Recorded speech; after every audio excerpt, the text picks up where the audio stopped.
Sir, please, PMO. PMO? Yes, sir. No, I think I told you to go and read that, right? Did I? Yes, manager.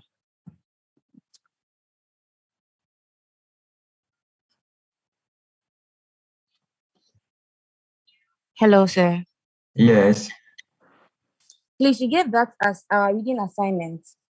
And you Okay. said this week we'll be starting from leadership and the project manager. Okay. I asked him to remind you. Okay. Let me see.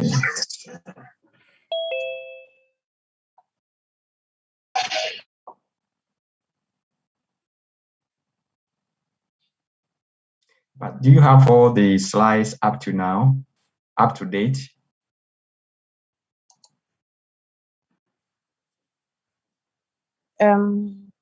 We have 1, 2, 3, and 4. Oh, then you have all. Yes, sir. You sent it to the platform. Well, you have the 4, right? Yes, sir. The 4 is on leadership and the project manager. Okay. 3 and 4 are combined. Yes. Or you have them separated? No, sir, it's combined. Combined. 1 and 2 is combined, and then 3 and 4 too is combined. Yes. Exactly. Okay. Let me open this and then open this one as well. Good. But so far, any problem, any difficulty, any issue that you may want to clarify?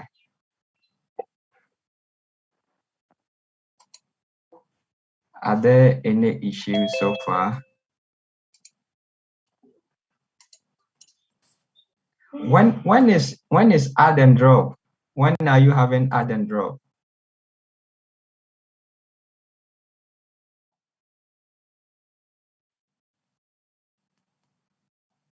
Hello, do you have any information when you have to add and drop to decide your final courses? No, sir.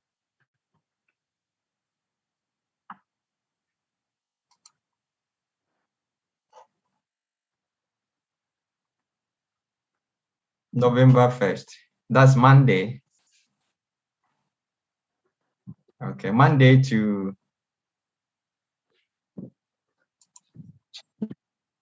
Okay, so coming week. So Yeah. by the end of next week, we should know people who are duly taking the course, right? Yes, sir.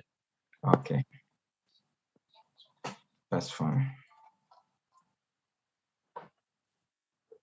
Okay, so let me spend the next 20 minutes to finish this slides, and then we can move on to what we are supposed to do this week. Is this our 3rd week or 4th week? The 3rd week. 3rd week. Yeah. Okay, good. So we need to finish this and then move on. Our plan is to cover as much as we can on this online version, so that we dedicate the face-to-face to answering questions and discussing pertinent issues that you may have with us, so that we don't spend a lot of time discussing new things. Okay, so today, bear with me. I am going to cover the entire time. So just bear with me for today and let's see. Okay. Now we have come to a point where we are saying that another factor that determines the success of the project is the leadership. Okay, leadership. In other words, if you have done all you need to do, one, for instance, you have taken into consideration the organizational structure, you have looked at the culture of the organization, you have look at the strategy of the organization, also identified all the key variables or all the key stakeholders who may affect the project in one way or the other, and you have done all that needs to be done. The next thing is that you have to look at the leadership, the kind of leadership that implements the project. Okay. So to help us to discuss these issues, I just want to ask you, based on your own understanding so far, I know you have done leadership as a course, and as also business admin student, you have done a lot of, you have encountered managers and management and other things. Now, so I just want to pose a question that, are project managers leaders or managers? Are project managers, are they leaders or managers? Think about it and then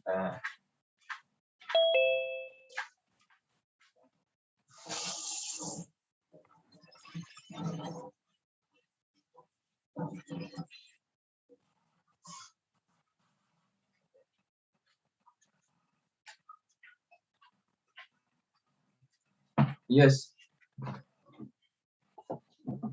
Are project managers leaders or managers? What do you think? What do you think? Are project managers leaders or managers? Yes. Please, if you have your index number as your name, can you change it to your name or just add your name to it so that I can call you by your name? Yes. Are project managers leaders or managers? Yes, Aaron. Aaron, what do you think?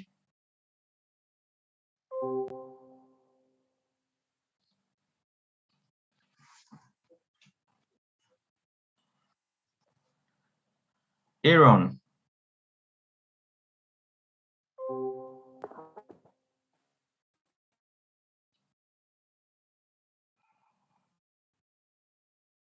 Aaron, we can't hear you. I think network issues.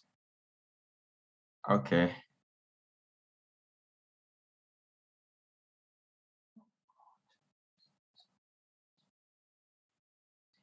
In any way, can you see my slides?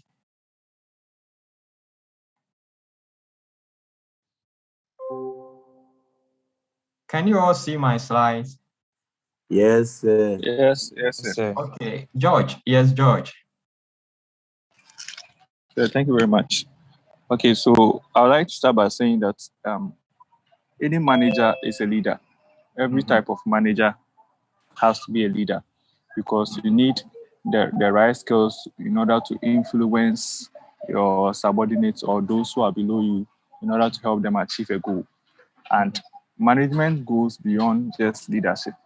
So a manager needs that skill of leadership in order to be good at their work. So a manager needs to have a leadership skill to be good at their work. In other words, if a manager doesn't have the leadership skill, the manager cannot be good or effective. Is that what you mean here? Because yes, please. Because in the long run, a target has to be achieved, and without the right leadership skills, you will not be able to influence those below you to do their work. Perfect. Very well. Okay. Good. Thank you. Yes. Any other? But you didn't answer the question. So, are project managers leaders or managers?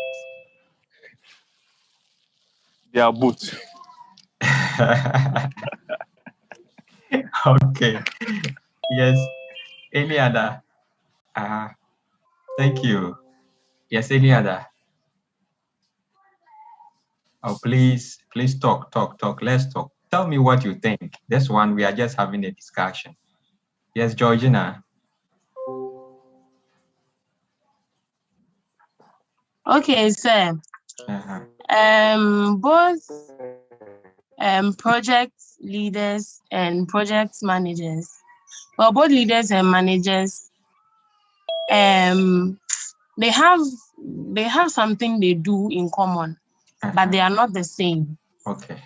Project managers usually focus on implementing and following processes, attending to the daily routine of activities, ensuring that the team can be productive with the tools they need to perform their tasks.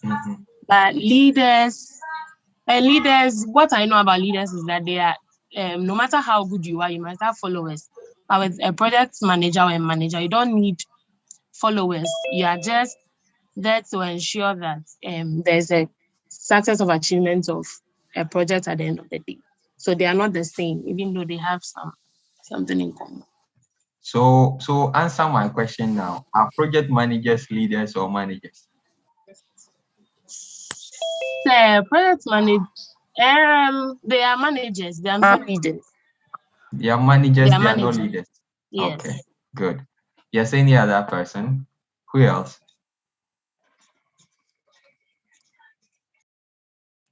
Who else? Yes. Please, let's talk. Let's talk. We are having a conversation. Aaron, your network is not good. I'm seeing that you are attempting to come in. Can you check your network? Ernest. Yes, sir. I think business managers are leaders. Hello, sir. Yes, go ahead, Ernest. I'm listening. Yeah. For me, I think project managers are leaders because in leadership, you have to get resources and get people that will do as you want them to do. So in managing a project, you are a leader.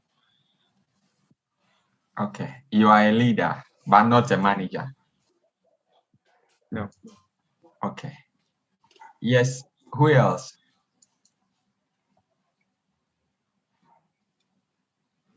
Yes. Savanos. Yes, sir. So I think they are both. Because managers deals with the management factors. That is the planning, controlling, directing, and leading. Leading also falls under those factors. So I think they are both.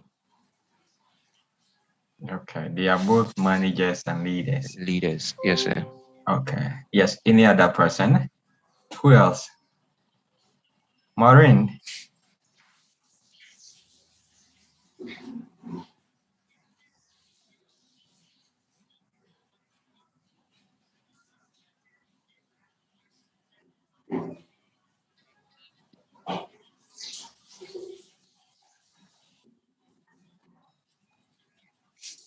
So managers don't organize, they don't motivate people to do the work.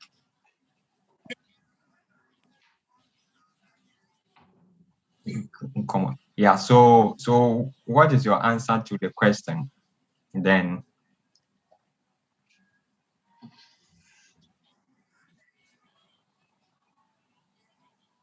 They are leaders but not managers. No, but look at the question. The question is that are project managers leaders or managers? You go forward. Leaders. Okay, Priscilla. Yes, sir. So I think that there's an aspect of leadership in management. So a manager can be a leader, but then a leader cannot be. What did I say? A manager can be a leader. So you get leadership in a manager. Like say an umbrella or a Venn diagram. The manager is the biggest, say, umbrella, and then the leader is within that same umbrella. So I think they are managers and not leaders. Okay. Madam. Hey, I see. Okay, thank you. Yes, John.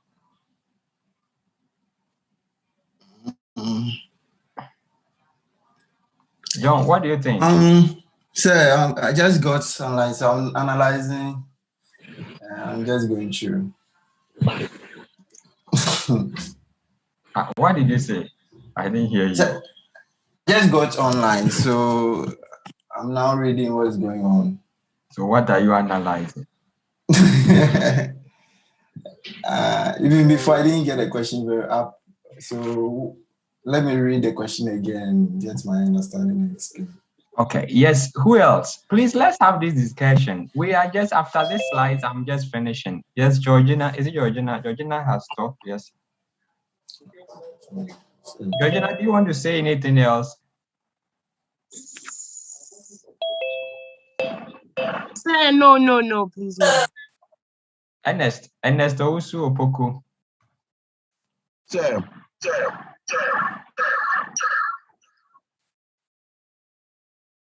Ernest, your network is very bad. Hello, sir. Yes.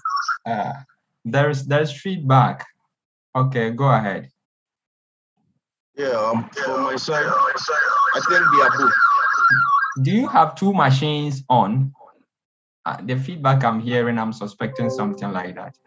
Probably a computer and a phone. Yeah, hello, sir. Okay, it's fine now. Good. Okay. Yeah, I think they are both because being a leader, you need managerial skills before you can be a leader. Mm-hmm. Yes, I think the two has to be for both.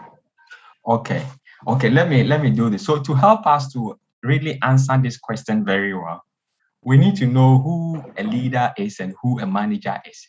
So let me put the question this way. Who is a manager and who is a leader? Okay. Yes. Who is a manager and who is a leader? Yes.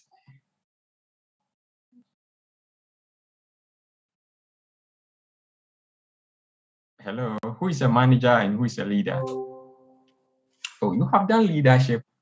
If for anything at all, you know who leaders are.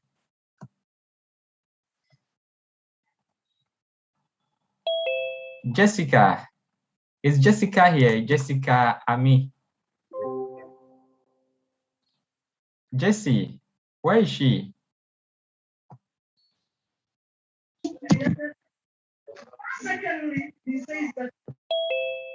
Jessica.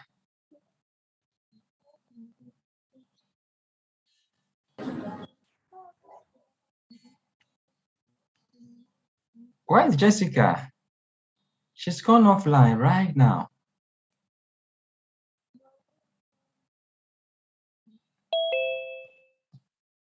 Okay, yes, Ernest. Yes, sir. So, for me, a leader is a person who leads or commands a group to achieve a purpose. But a manager is just using the resources that are available to do what he is asked to do, not going any extra miles. Okay, not to go any extra mile. Okay, Yes. but leaders would always go an extra mile to influence the people to get some things done. Yes. Right? Yes. Okay, yes, any other? So based on what you said, Ernest, I can say that, can I say that leaders are managers, but not all managers are leaders, based on what you said? Yes, leaders are managers and not all managers are leaders. That's true. Thank you, sir. Okay, yes, any other? Who is a leader and who is a manager? Benjamin Apraku. Who is a leader and who is a manager?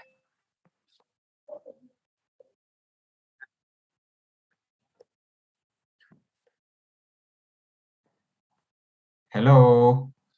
Please, the class is very quiet. Just tell me your...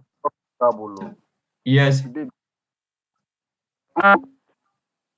Aaron, are you saying something, Aaron? I was saying that the network is not trouble at all. That's at your end, okay?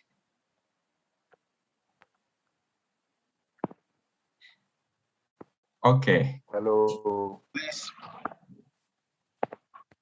Yes. Yeah. Yes, somebody has raised a hand with an index number. Please, you can go talk. Index number ending with 88. So But I will plead with you after talking, you change and put your name there. Okay. yes, sir. Okay. So we can understand a leader as someone who has an influence on a group of people. Mm-hmm. He directs them and then coordinates them towards achieving a goal. Okay. But with a manager can be a leader, but a manager sort of represents an organization in a way. Mm-hmm. So that is how I understand it. Okay. So you are also saying that managers can sometimes be a leader, but managers, they, in other words, they manage organization most often. Yes, sir. Okay. Yes, any other person. We need to understand this before I move on. Okay. And I mean, the rest of the discussion is centered around this. If we get it. Yes, Loretta. Loretta. Thank you very much. Yes, sir. Good morning. Good morning, Loretta.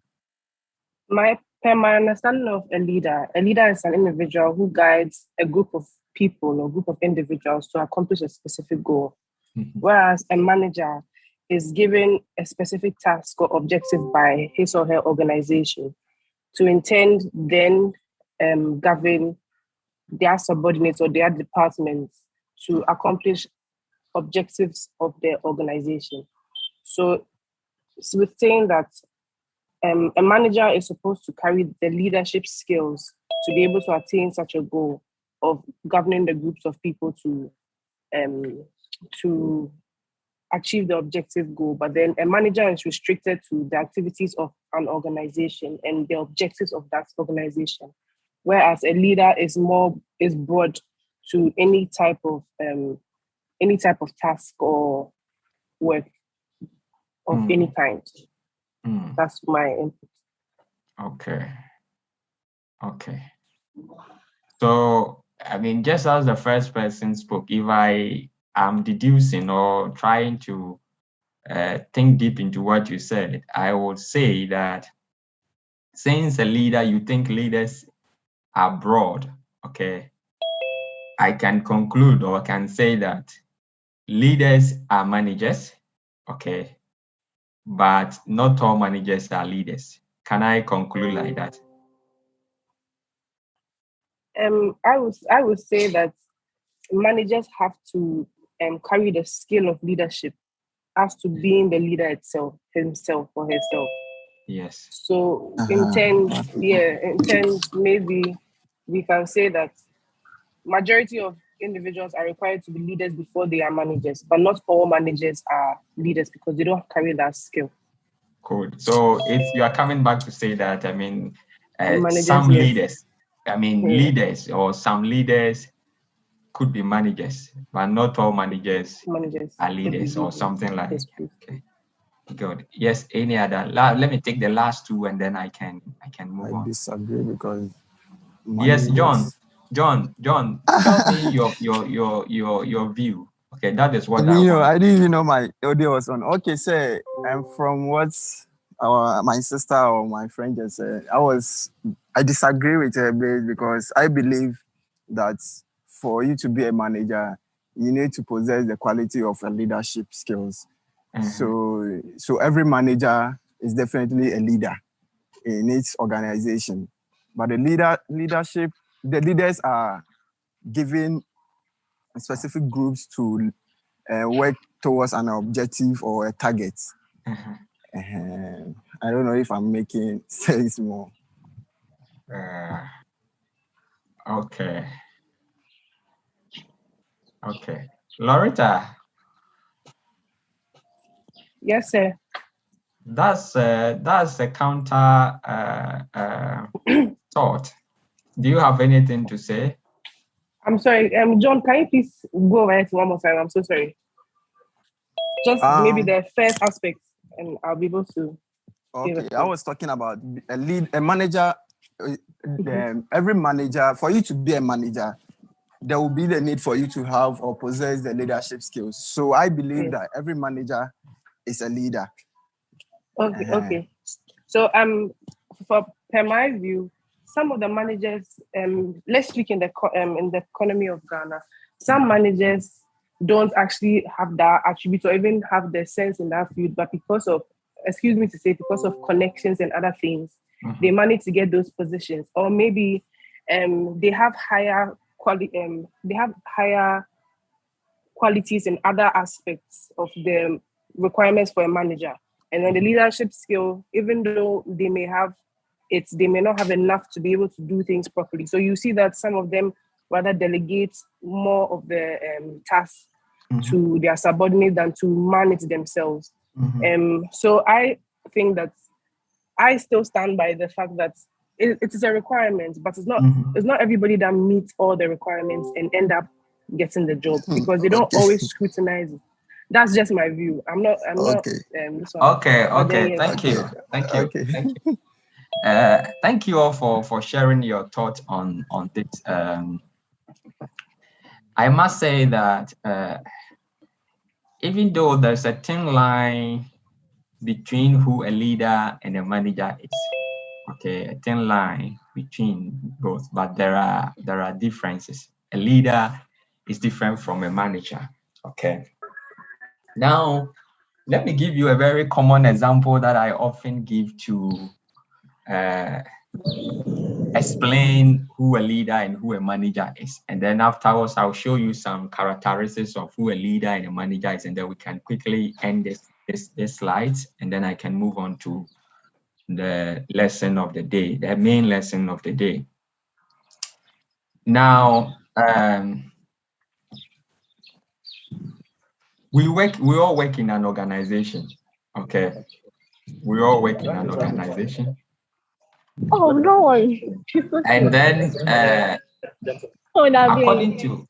according to the policies or the requirement or the rules of the organization, you are supposed to report at work 8 a.m. And then if you happen to come after 9 a.m., per the regulation or the requirements or the rules or the standard, the procedures within the organization, you are suspended for 1 week. And then probably you lose, you also fulfilled your half of your salary for the month, just for reporting after 9, reporting at work after 9. That is what the policies, requirements, standard regulations, the rules and procedure, that is what governs the organization. Are you with me? Now we have, let me use Loretta. One day, Loretta came to work 10 a.m. Okay, Loretta came to work 10 a.m. Now, our first boss came, okay, and that is the reaction of our first boss, okay. Loretta, you are late for work today, and as the policies and the regulation of the organization, which you are very much aware, is that you are supposed to, you are suspended for 1 week, and then you also fulfilled your half of your salary. So I will kindly request that you pack your things and go home. I hope to see you again next week when you resume from your suspension. But remember, at the end of the month, you are taking half salary as per the requirements of the organization. Okay. Fine. So Loretta goes home and then begins her suspension. At the end of the month, she takes her half salary instead of full salary. That is the first boss. Now, the same scenario, the second boss comes and then said, "Oh, Loretta, I saw you. I didn't see you early in the office. What happened? Where did you go? And now Loretta said, oh, I'm sorry for not reporting late. I had an issue last night. My daughter fell sick and I had to take her to hospital. I had to stay with her all night. And this morning, asked a friend to take care of her at the hospital whilst I rushed to work. And then later after work, I would also go back and see what is happening. So I've been through a lot the whole night, but I managed to come, and hence my inability to report to work very early as required. Then the boss says, oh, sorry to hear that. We are really, really sorry. You have been through a lot all night. So I want to give you 2 days off. Go home, take care of your daughter. We hope that she'll be discharged very soon. Just go home and do that, take care of her, report to work in 2 days' time. Even that, if you need anything, just don't hesitate to contact me and let us know how we can help you to go through this. We are in this together. And so the boss gives Loretta that off and she goes home to take care of her daughter and other things. So with these two scenarios, which of these two scenarios do you think, or these two individuals do you think is a boss and is a manager? So you just made one emotional. Raise up your hand. Please don't talk. Just if you have anything, just let me know your hand. Else everybody will be talking and we won't know. Yes. Let me pick Michael. Michael. So I think the second scenario is a leader. And why? It's a leader because a leader is someone who really cares about his followers. But a manager on the other hand is someone who is more into achieving his organizational goals. So will not love anything to interfere his ways to achieve the goals. But a leader always wants his followers to be okay and always make sure that they are all fine. Okay, good. Loretta. So, as he said, a leader is more compassionate and concerned more about his human resource that as to a manager who is more concerned about the accomplishment of the objectives of the organization. Mm-hmm. That's my input as well. Okay. Yes, any other person? Okay, Benjamin.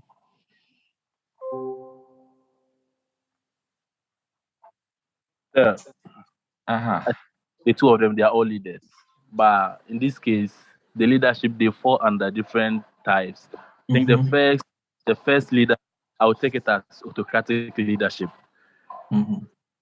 And the second one would be democratic leadership. Since the second one was able to listen to what the worker was saying and get some, that thing.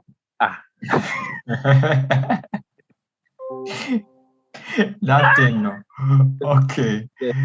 And the first leader, like, he didn't even ask of the reason why the person was late and those stuff. Just go straight to the rules and govern the organization and judge the worker. Okay. Yeah. Okay. I think I have to move on. Okay, there's index number ending with 81. Please, I will kindly ask after answering the question, you put your name there. Okay, yes, go ahead. Sir, please, with the first scenario, you could see that he's the manager because as a manager, you act within a certain limit. Okay. Because at the end of the day, a leader of an organization takes the absolute decisions. So the manager is acting according to the company's or the organization's rules and regulations. Therefore, in one way or the other, he has no choice but to make sure his subordinate also follows everything accordingly. But with the leader, since he has the utmost power to decide everything, he or she can decide to give the worker an off day or anything like that. Okay. I think my time is running very fast. Let me conclude this and move on. So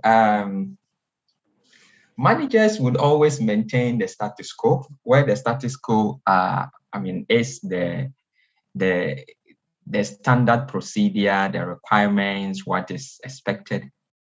But managers would always go beyond the status quo to look for the best way to get things done. In other words,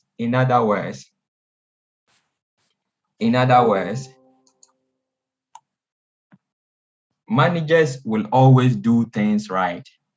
Managers will always do things right. But leaders will do the right thing.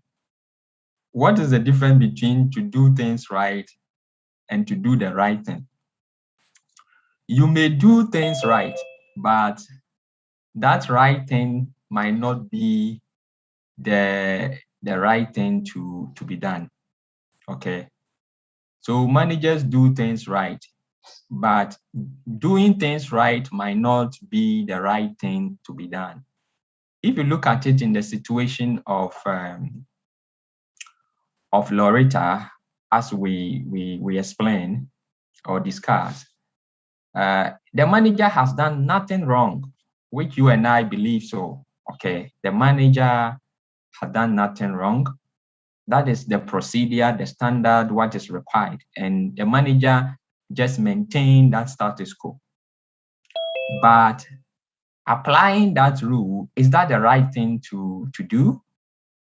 So here, the second leader comes in to do things, to do the right thing by trying to find the underlying reason. Probably Loretta had never reported to work late.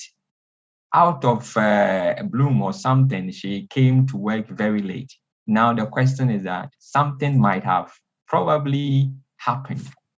So a leader would go beyond that managerial level to understand the individual need of the person and see how that could be addressed so that the person can be in the right frame of mind to contribute to achieving the organizational goal. So on this slide, you can see a lot of characteristics about leaders and managers. But let me establish that leaders are different from managers. But that is the issue. Leaders are managers, or leaders can be managers, okay? But not all managers are leaders or can be leaders. Are you with me? In other words, to be a leader, you need more than managerial skills. To be a leader, you need more than managerial skills. So you can be a manager, but you may lack certain managerial and leadership skills that will position you as a leader instead of a manager. Okay. So you need to understand this. We are saying this because the project environment is very complex, or projects in nature are complex, and they happen in a very dynamic dynamic environment. Hence, an attitude of a pure manager will not suffice or will not work in the project environment. Therefore, in project management, the idea is that every project manager is a leader or should be a project leader, meaning that they should have the unique requirements or skills that position them to not only answer the task or not only to satisfy the task needs. The task needs are the work to be performed. The manager always seeks to the performance of the task needs or meeting of the task needs. That's all. The question of how the task would be complete, will be accomplished, or will be worked out is not important to the manager. And that is the example we saw in the scenario I gave you. The point is that manager A or the leader A, the boss A, for instance, first boss in the scenario, doesn't care how you come to work. The point is that he is only interested in you coming to work. The question of how and why you didn't come or you came late is not important to him. Okay. But it takes a leader to appreciate that the performance of the lead of the individual is just more than the business or the work environment, but other things are connected. Okay. And that is the role of leaders. So in a project environment, the best way to describe a project manager would be a project leader. So henceforth, when you hear me say project manager, what we mean is that a manager who is not just a mere manager, but also possess the leadership skills to be able to meet or satisfy three kinds of needs. Okay. So in project management or in managing a project, there are three needs that the project manager or the leader have to satisfy. The first one is what we call the task needs. The task needs are basically the requirements of the project, what needs to be satisfied. Take care of yourself, by the way. Then we have what we call the team needs. The team needs are the needs of the team members, collectively what we need as a team to get the project executed.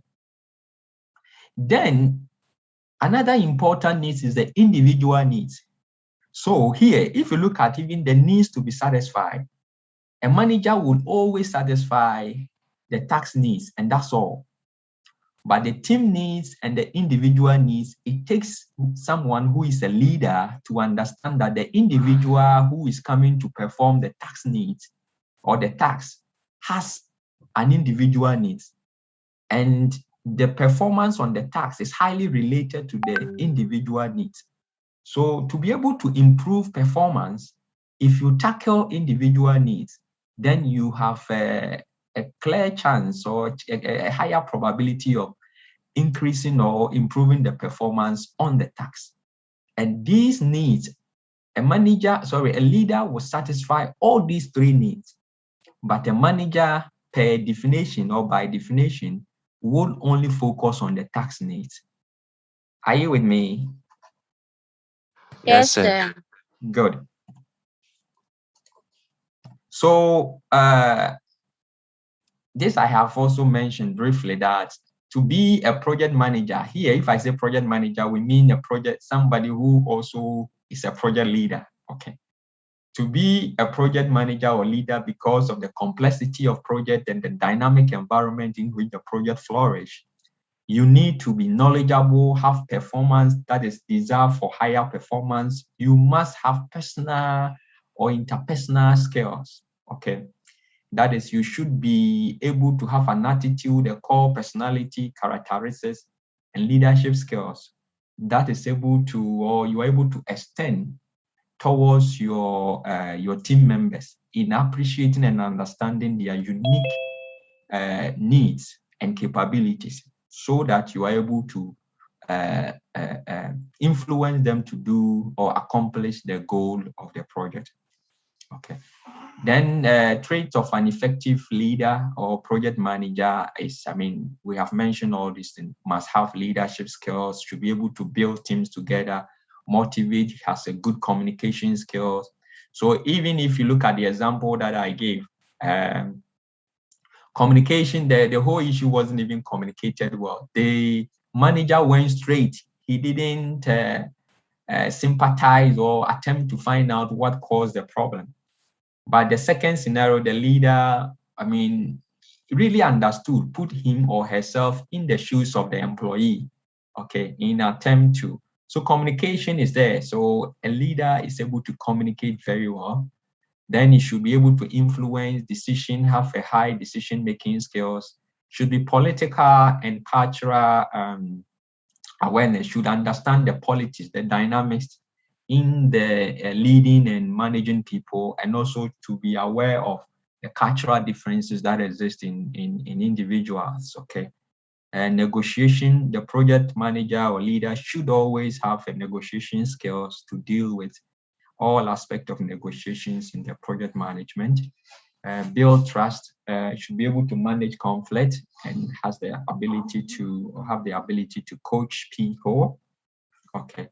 Should lead by example, should be a visionary, technically competent, that is, should be very knowledgeable about the project, should be decisive, a good communicator. I've talked about it already, motivator, stand up to top management when necessary, support team members, as we saw in the scenario that I gave, encourage new ideas.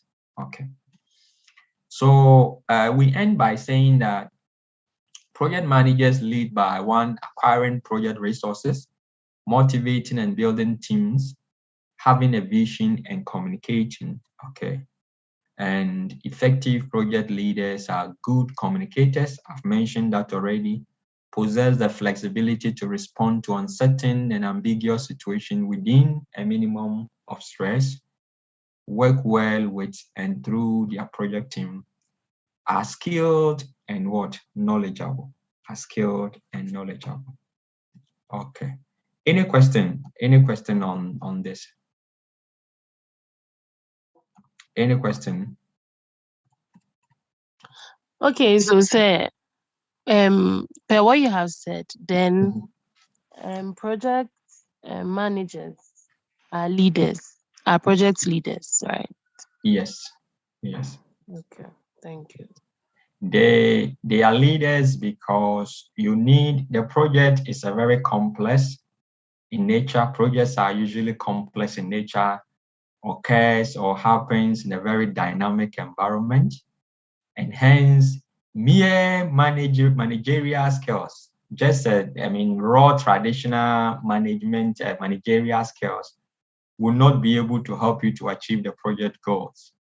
You need to be more than a manager, okay, to be able to succeed in such a project environment. And again, the needs to be satisfied in projects are three. We have task needs, and then you have team needs, and then also individual needs or personal needs. Okay, mere managers will only focus on task needs, but a leader, the individual and the team needs also needs to be met. And it takes a leader who understands these things to push forward these ideas or the needs to be satisfied so as to achieve the project, overall project objective. Okay, good. Any question? Any question? So this is just summary questions to summarize everything we have done on this slides. Okay. Discuss how project relates to organizational strategy, identify key stakeholders of the project, and critically discuss how these stakeholders influence the success of a project. Discuss the strengths and weaknesses of the three basic forms of organizational structure and their implications for managing projects. Explain the term organizational culture and discuss how it's formed in an organization. Discuss the implications of organizational culture on the project management process. Discuss the important traits required of a project manager for successful project management. So this summarizes all the things we started discussing last week, okay, and we just finished it. Any question? Let me go to the chat box. There are some comments in the chat box. Okay, so I can hear you. Okay, no, that's fine. Sir, please, can I conclude from the discussion that a leader has the interest of his followers at heart, whereas a manager has the interest of the organization at heart? What do you think? Yes, that's somebody's conclusion. So yes, I think his conclusion is right. So does it mean that based on this conclusion, does it mean that the leader doesn't have the interest of the organization at heart? So the leader has. So I believe both the manager and the leader have the interest of the organization at heart. It is how they get it done that is different. The leader is also compassionate to his followers. He is more concerned about the human resources as well as the task. But the manager is only concerned about the task. and not how the followers feel or how they get it done. He just wants it done. Okay. But the leader is concerned about the followers as well. Okay. Thank you. That's all. So that's a comment somebody put in the chat box. Okay. Thank you so much. Any question? I want to switch over to today's class. I mean, this is what we were supposed to have finished last week. Yes, any question before I switch over? Okay, good. So I will take your silence to mean everything is fine. Am I permitted to think so? Yes, please. Okay, good. Can you see my screen? Yes, please. Okay. Now, today we want to quickly look at what we call project selection and portfolio management. The idea is that organizations will always have various project alternatives out of which they must or they have to make a choice to implement. In other words, they might not be able to implement or execute all the project and may have to select one or two to start or to work on. It's just like when I give you, as a young person like you, if I give you 10,000 Ghana cedis and ask you to start a business or do something with it, of course, many thoughts, many ideas, many things will come to your mind. True or false? Oh, I want to do this. I can do this. I can do this. I can do this. Many. These are a lot of ideas, but you may need to screen those ideas and select probably one to do it, okay, to implement.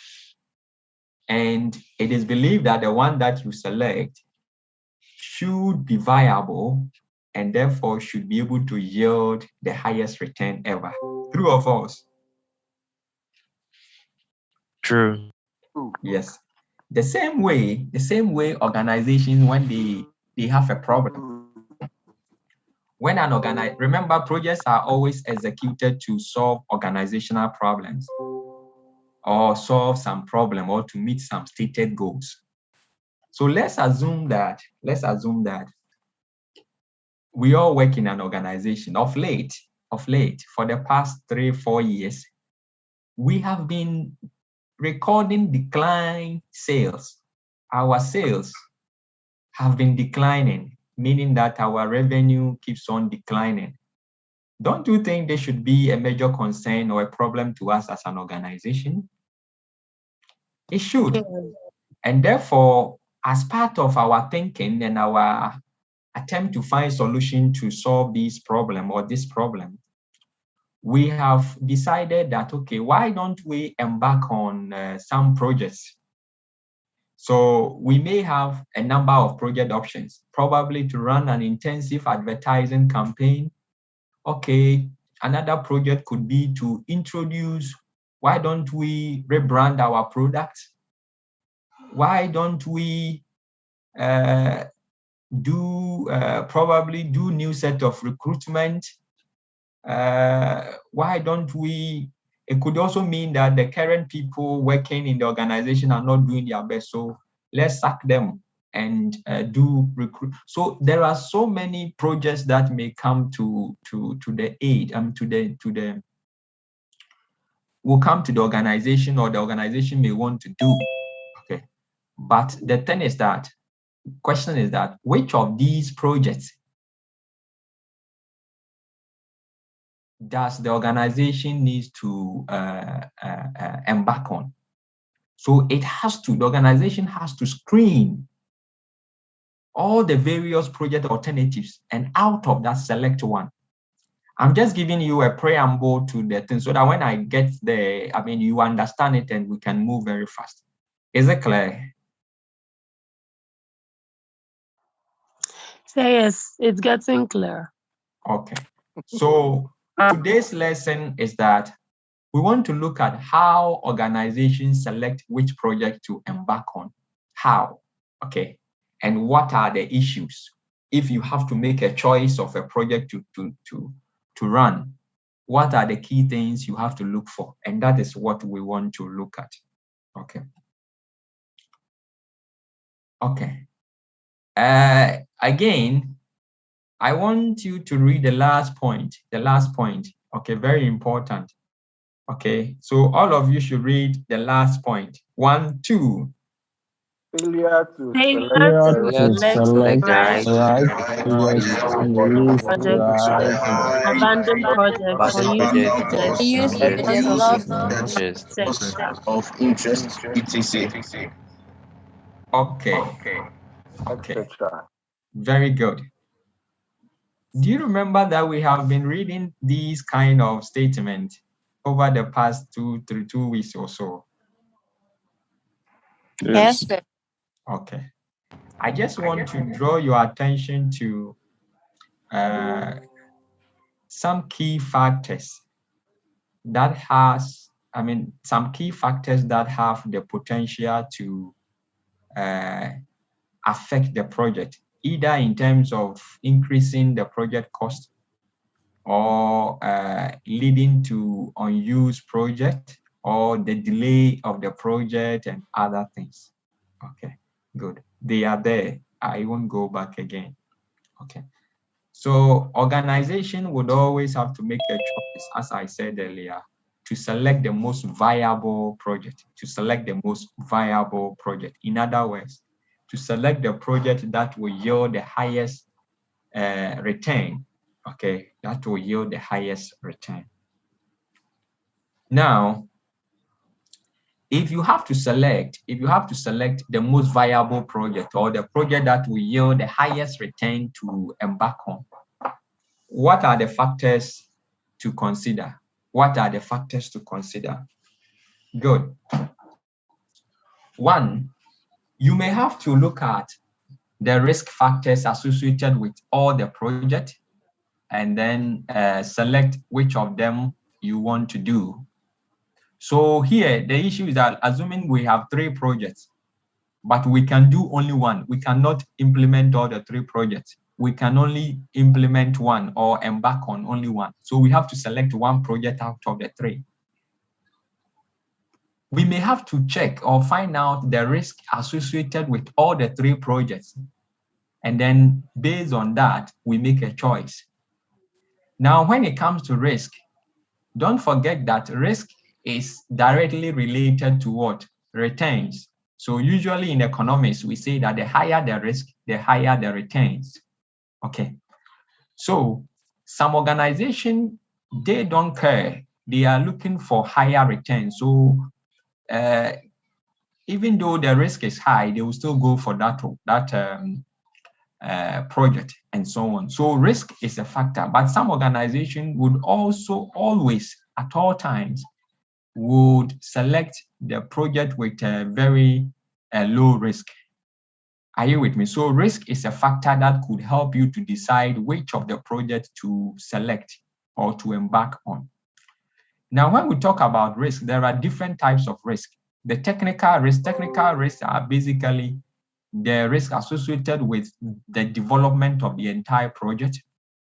We have financial risk, which are the financial exposures, or the amount of money, the probability of losing money. Okay. Then we have safety risk. We have quality risk. We have legal exposure. Some projects are exposed to legal issues, lawsuit and other things than others. So you have to look at all these things and decide or agree on which of the projects you want to go if you are looking at risk. So risk is a factor you may want to consider when screening or selecting which of the project to embark on. Is the point well made? Yes, sir. Yes, sir. And I brought in these different levels of risk because every project may have different risk associated with it. Are you with me?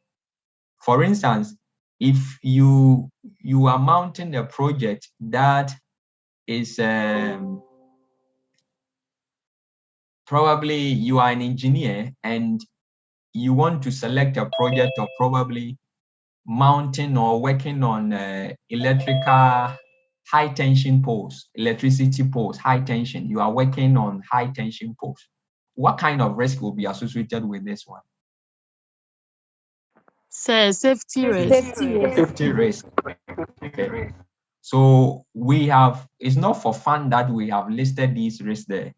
It tells you that risk varies even in types across projects. Some projects would be exposed to financial risk. Some projects would have a quality risk.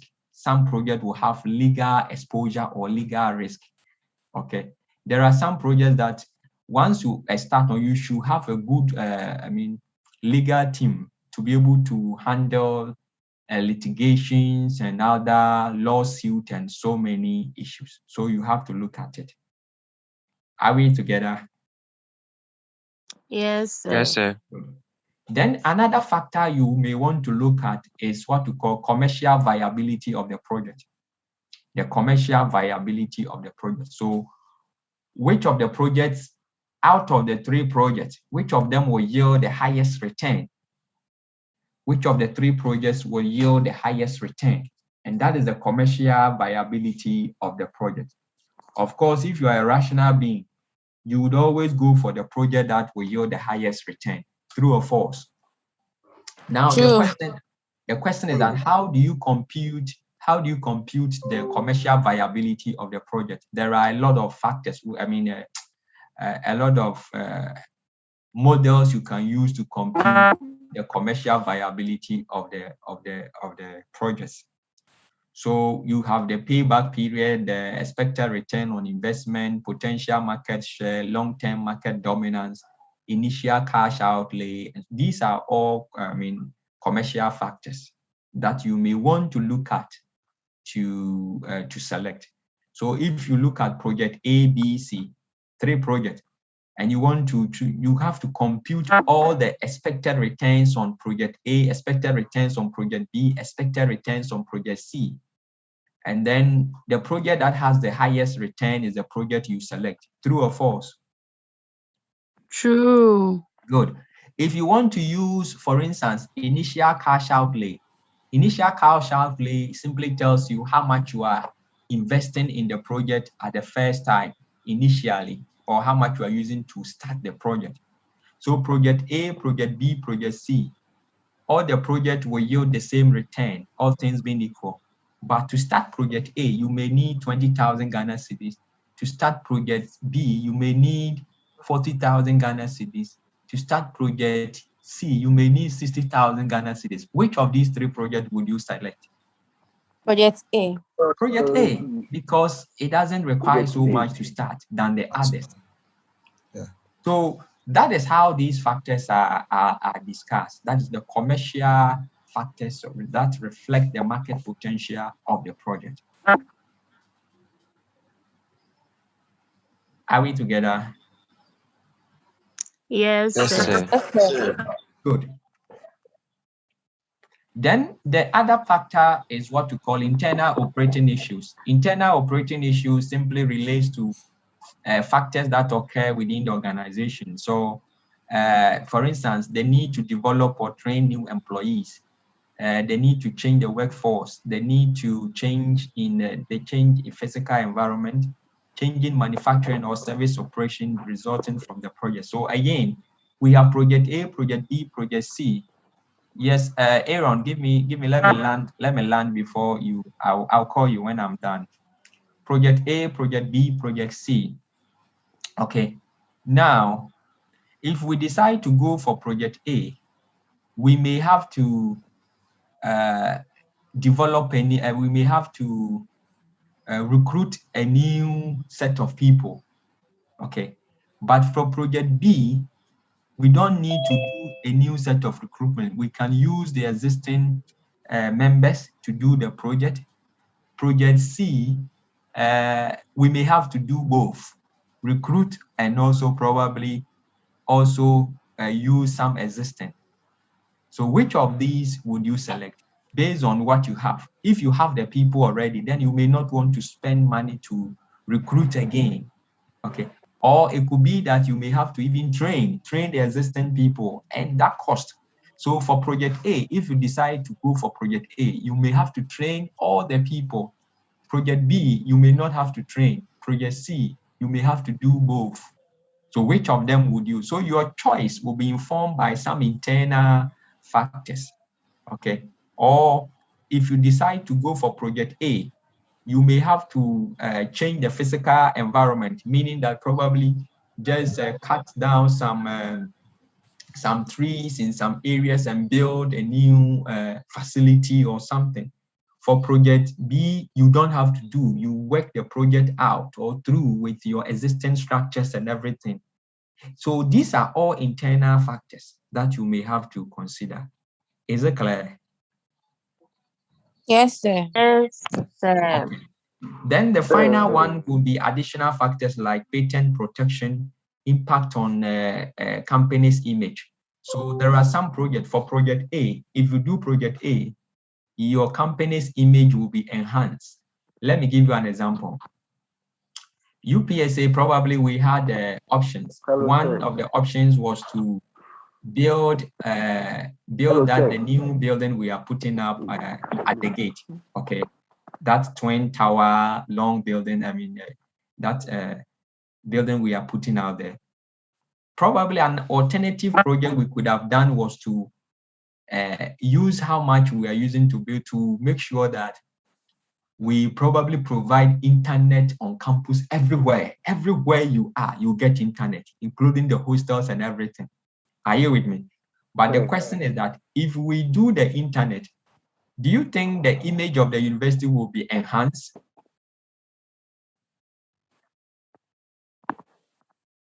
Hello?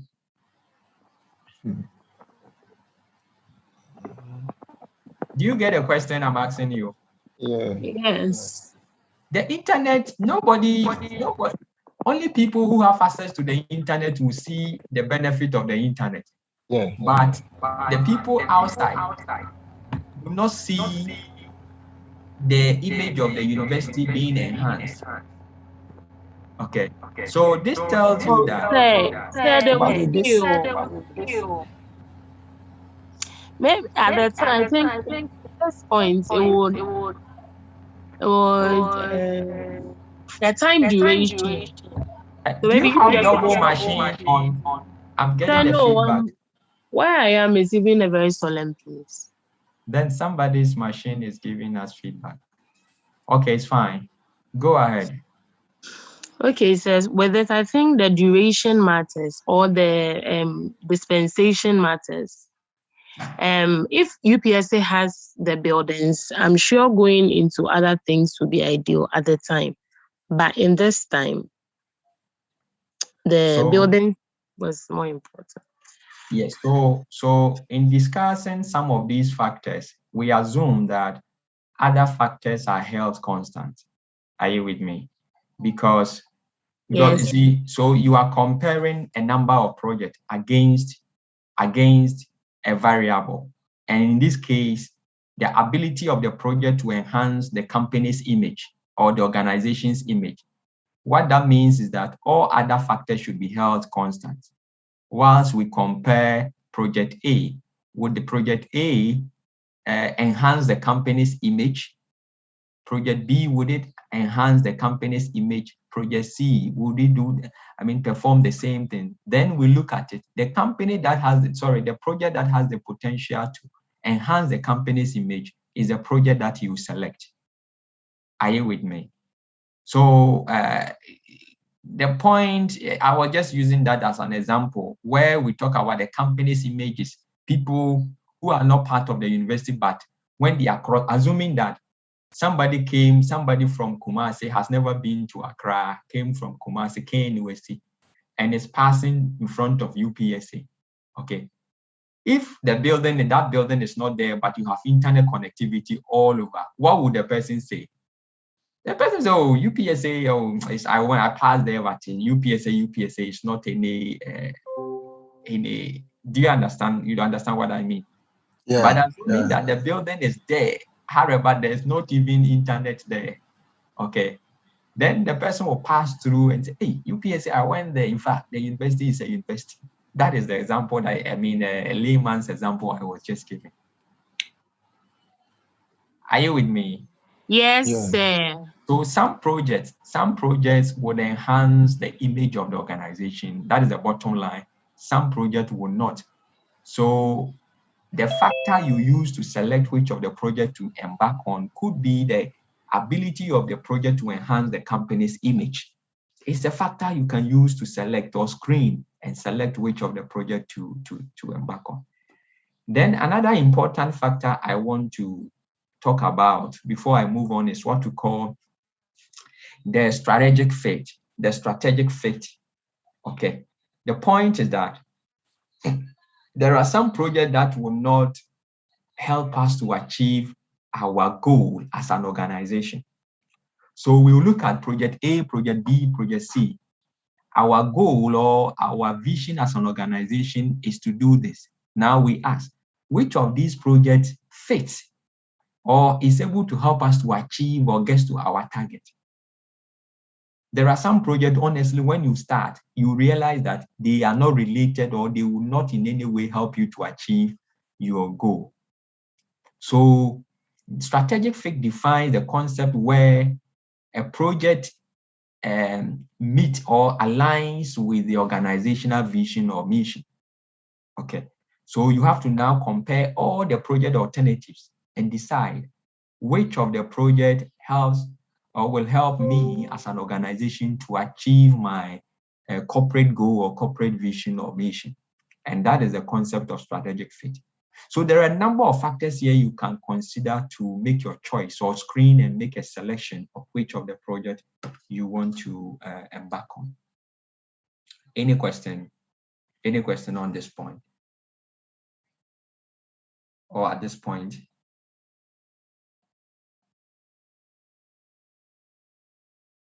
Can I move on?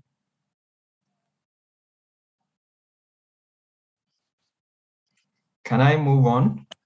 Yes, sir. Yes, sir. Okay. Yes, Aaron.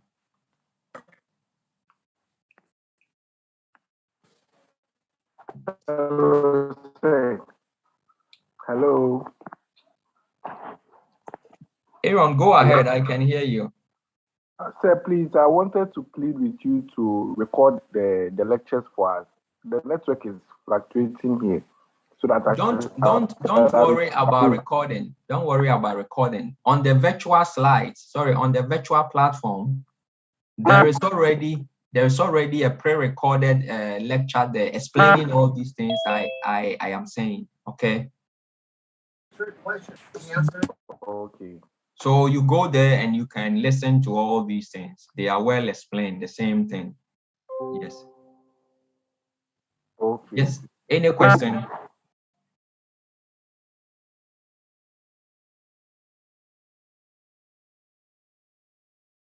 Hello, any question? Somebody was saying a question or so.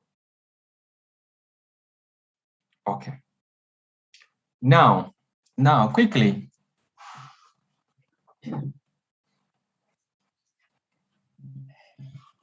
Now, apart from the factors, okay, you have looked at all the factors to consider. Now you have to make a choice. Okay, you need to screen. There are models that can help you to make your choice. Okay. And these models are classified into two. We have non-financial models and financial models. So quickly, this, I will not waste my time at all because you know them already. Okay, I will not, especially those with accounting background, I won't waste time at all. So I will quickly go through with this, through the models with you, and then we can see. So these are models. So project screening models, they generate useful information for project choice in a timely and useful fashion at an acceptable cost and help the organization to make optimal, the underlying word is optimal choice among various project alternatives. Okay, among various project alternatives. Okay, so the non-financial models are called the checklist model. Then we have simplified scoring model. Then we have analytical hierarchy process, and then the profile model. Then we have the payback period, which are the non-financial models, payback period, net present value, discounted payback, and then internal rate of return. Okay, so quickly we will go through these and then we are out of here. Okay, good. Now, the checklist model is basically a non-financial model, and I must say that it's a very subjective model to use.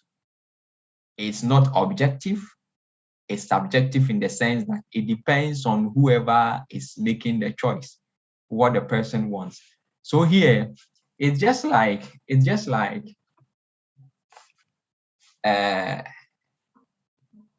you going to the market, and we know, I mean, sometimes when you have a lot of things to buy in the market, you try to, in order not to forget anything, you list them down, and then it becomes your checklist. Or when you were coming to school, you prepared a list, and then you went to the market to get your things bought or sorted out.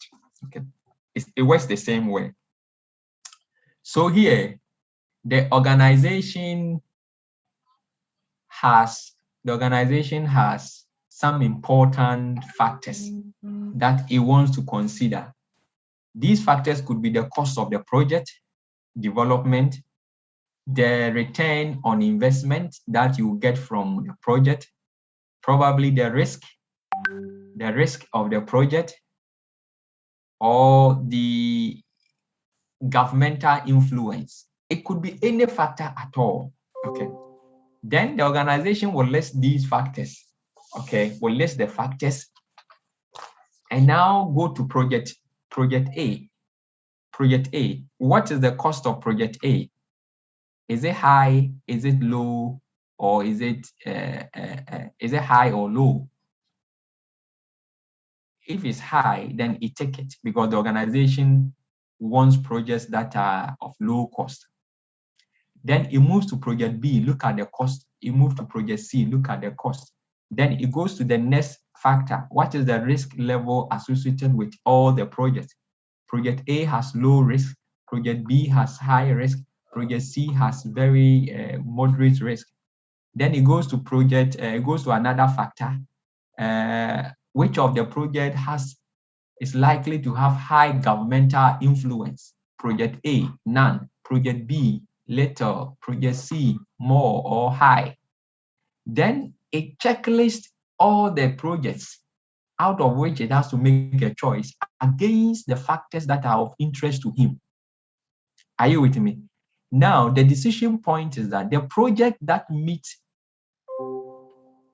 or that satisfy the factors that the organization wants is the project that is selected. Do you understand? Do you get my point here? Hello? Yes, sir. So it simply calls checklist. So the organization has some factors of interest. Okay, it could be cost, it could be risk, it could be return on the project, it could be a governmental influence, it could be anything at all. Then it runs these factors, it checklists these factors against each of the project's alternatives that it has to make a choice. Okay, now the project that satisfies the factors of interest is a project that is being selected. Are you with me? That is what we call checklist model. That is the checklist model. So this is just an example I'm giving you here. Look at this. Can you see my screen? Yes, sir. So the organization has 4 projects: Project Alpha, Project Beta, Gamma, Delta, Project A, B, C, D, or Project 1, 2, 3, 4. Now, the criteria you see here are the factors of interest to the organization. So the organization wants to checklist each of the project against these factors: cost, profit potential, time to market, risk. So it goes to Project Alpha. What is the risk level? What is the cost level of Project Alpha? High. What is the cost level of project beta? Medium. What is the cost level of project gamma? High. What is the cost of project delta? Low. Then it goes to the next factor. What is the profit potential of project alpha? Medium. Then it does all. So the project that meets the criteria or the factors that are of interest to the organization is a project that the organization select. Are you with me? Yes. Okay. So this is very descriptive, very subjective in nature, this approach. Okay. And it's really not objective. It's really not objective. Then the next factor, the next thing is what we call simplified scoring model. The simplified scoring model. So here, this is an improved version of the checklist model, and it is in fact the same as the checklist model. Just that the factors that are of interest to the organization that the organization used to checklist each of the projects in the checklist model here, each of the factors are given weight or are weighted, meaning that the level of the weight specifies the level of importance attached to each of the factors. So if you look at cost, if you look at risk, if you look at profit potential and time to market, they attach a weight to show that in as much, we are more interested in time to market than the profit potential. So if two projects, one has a higher time to market, okay, one has a shorter time to market, but the other has a profit potential, high profit potential, we will choose the one that has a shorter time to market and leave the profit potential because time to market is the most important factor to us. Are you with me? Yeah. Is it clear? Yes, sir. Good. So here in the simplified scoring model, the organization or the one who is screening the project attach weight to the factors. Okay. And then also instead of saying high, medium, low, instead of saying when rating, instead of saying high, medium, it uses values of say 3 for high, 2 for medium, 1 for low, or 10 for high, 5 for medium, 1 for low, or 100 for high. It can be anything at all. Okay, it can be any value that the organization assigns. Now let's look at how it works. So here, can you see the weight? So we have the project alpha, beta, gamma, delta. We have the factors, okay, or the criteria, cost. The organization is checklisting each of, or is checking these projects using the cost of the project, profit potential, risk, and time to market.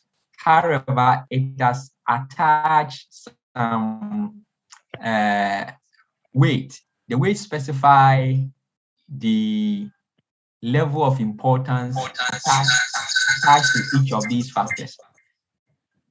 Okay, so we can see from the importance weight that the variable or the factor of interest here, or the factor which is of more importance to the organization, is the time to market.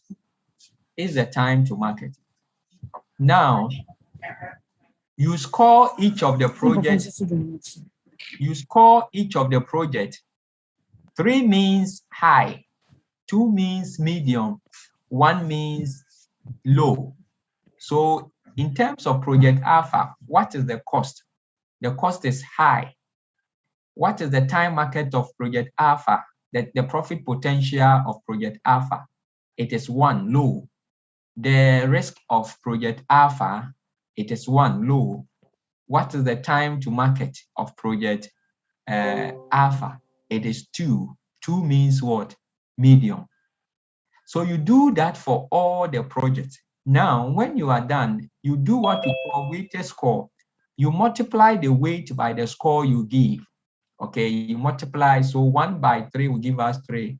2 by 1 will give us 2. 2 by 1 will give us 2. 3 by 2 will give us 6. Then you total it. Okay, you do that for each of the projects. Now, the project that has the highest score is the project you select. The project that has the highest score is the project that you select. In this case, project beta is the best project to go because it meets the criteria of interest more for us, okay, and also taking into consideration the weight, okay, of these factors. Any question on this? So this is what we call simplified scoring model. This is an improved version of the checklist model because this one, it specifies the level of importance you attach to each of the factors you are using to checklist each of the projects. Are we together? Am I making sense this morning? Yes, sir. A lot of sense. Okay, good. Can I move on? Okay. Okay. Now, so this is a method well explained here, and that is what I just explained to you. So the decision point is that the project with the highest overall score is the project you select or is selected. Okay. Now, the next one we want to talk about is what we call analytical hierarchy process. So here in the analytical hierarchy process, it is also the same as the simplified scoring model. However,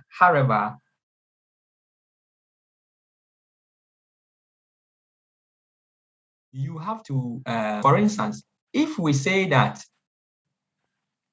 for instance, in the simplified scoring model, you see, we said only cost, or we said profit potential. Let me use profit potential. If you say profit potential, you haven't said anything. Are you interested in the long-term or short-term profit of the organization? So some project would have a short-term profit potential, some project would have a long-term profit potential. So here in the analytical hierarchy process, we define the second level factors. So the first level factor will be the profit potential, but another second level factor would be long-term profit potential and short-term profit potential for the first level factor. Are you with me? If you talk about risk, development risk, here it is even specific. So look at this. So the benefit, for instance, financial benefit. You are interested in financial benefit, but what type of financial benefit? Is it short-term or long-term? Contribution to strategy. So each of the projects, so you want to select which of the project to go, but you are interested in the contribution of each of the project to the strategy. In other words, the strategic fit, okay, of the project to the organizational goal. Now, there are so many contributions. Is it increasing the market share of the product, or retaining existing customers of the project, or even improving cost management? All these are individual contributions to the overall project strategy. Now, which of them? So in the analytical hierarchy process, what you do is that you define the second level factors, okay, of the first level factors, and then you apply the same. So when we are rating, so we now rate each of the factors, each of the project against the second level factors. This time, not the first level factors. So in terms of project A, if we pick project A and the financial benefit, what is the short-term profit, financial benefit of project A? What is the long-term or financial benefit of project B? Then you go to project B. What is the short-term financial benefit of project B? What is the long-term financial benefit of project B? Then we go to project C. What is the long-term financial benefit of project B? Is it project C? Sorry. What is the short-term financial benefit of project C? So you do that with all the projects, okay?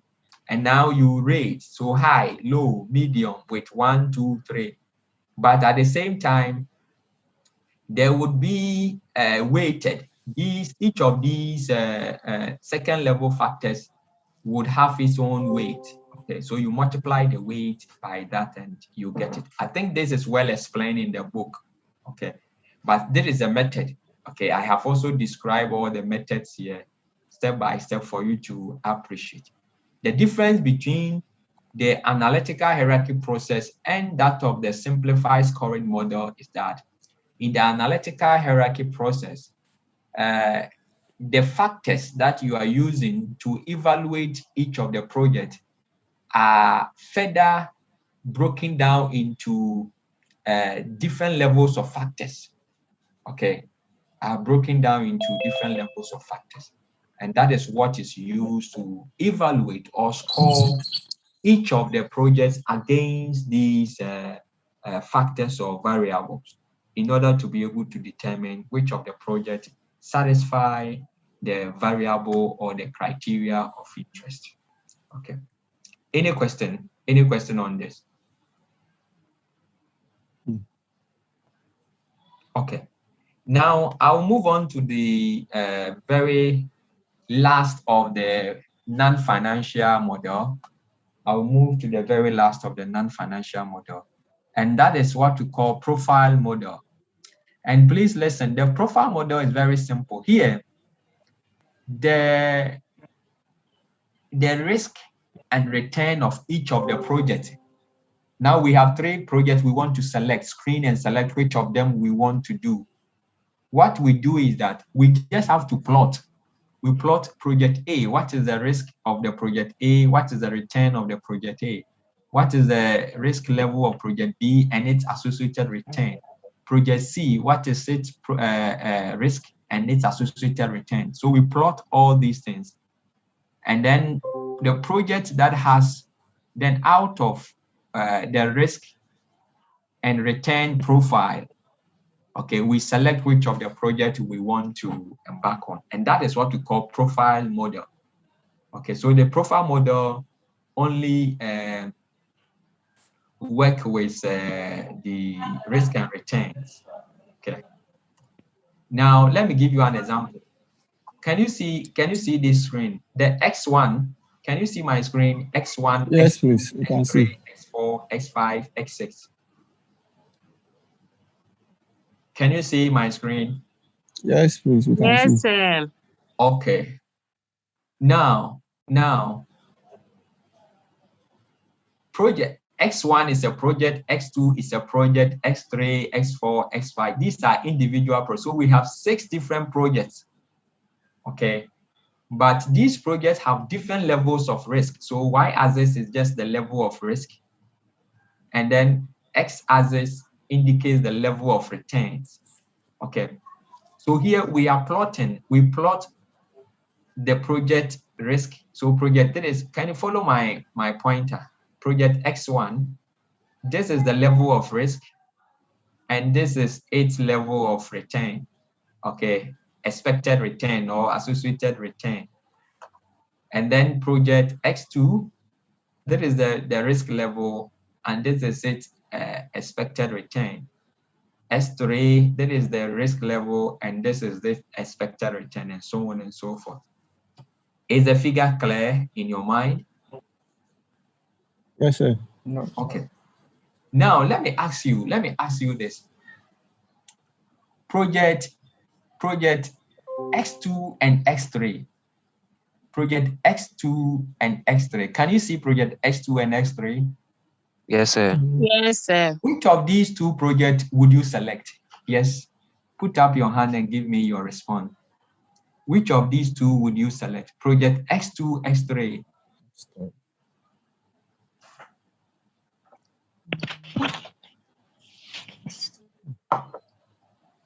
Yes, George. So I would select the project X3. X3, why?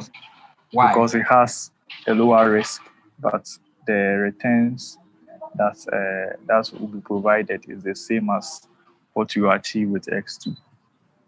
Yeah. And what is the risk of S2? You haven't mentioned that one.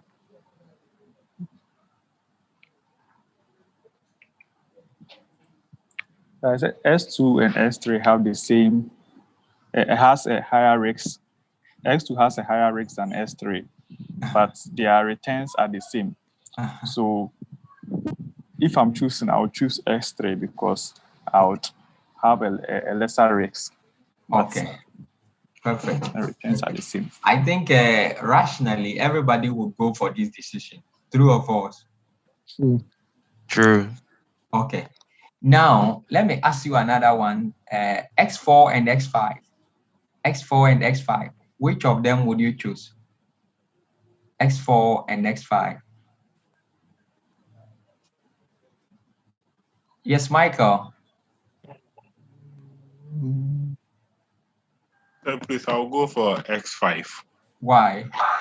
Because looking at X4 and X5, they all have the same risks, but like X5 is having a higher returns, which makes it more sensible to choose. Okay. Again, rationally, this decision is not difficult at all to make. Now, let's look at this. What about X3 and X5? S3 and X5. S3 and S5. Tell me which of them would you choose? Ernest, you raise your hand in the others. Ernest Owusu, which of them would you choose? S3 and X5. I'll go for the X5. Why? Please, from the X5, seems like the risks and the returns are the same.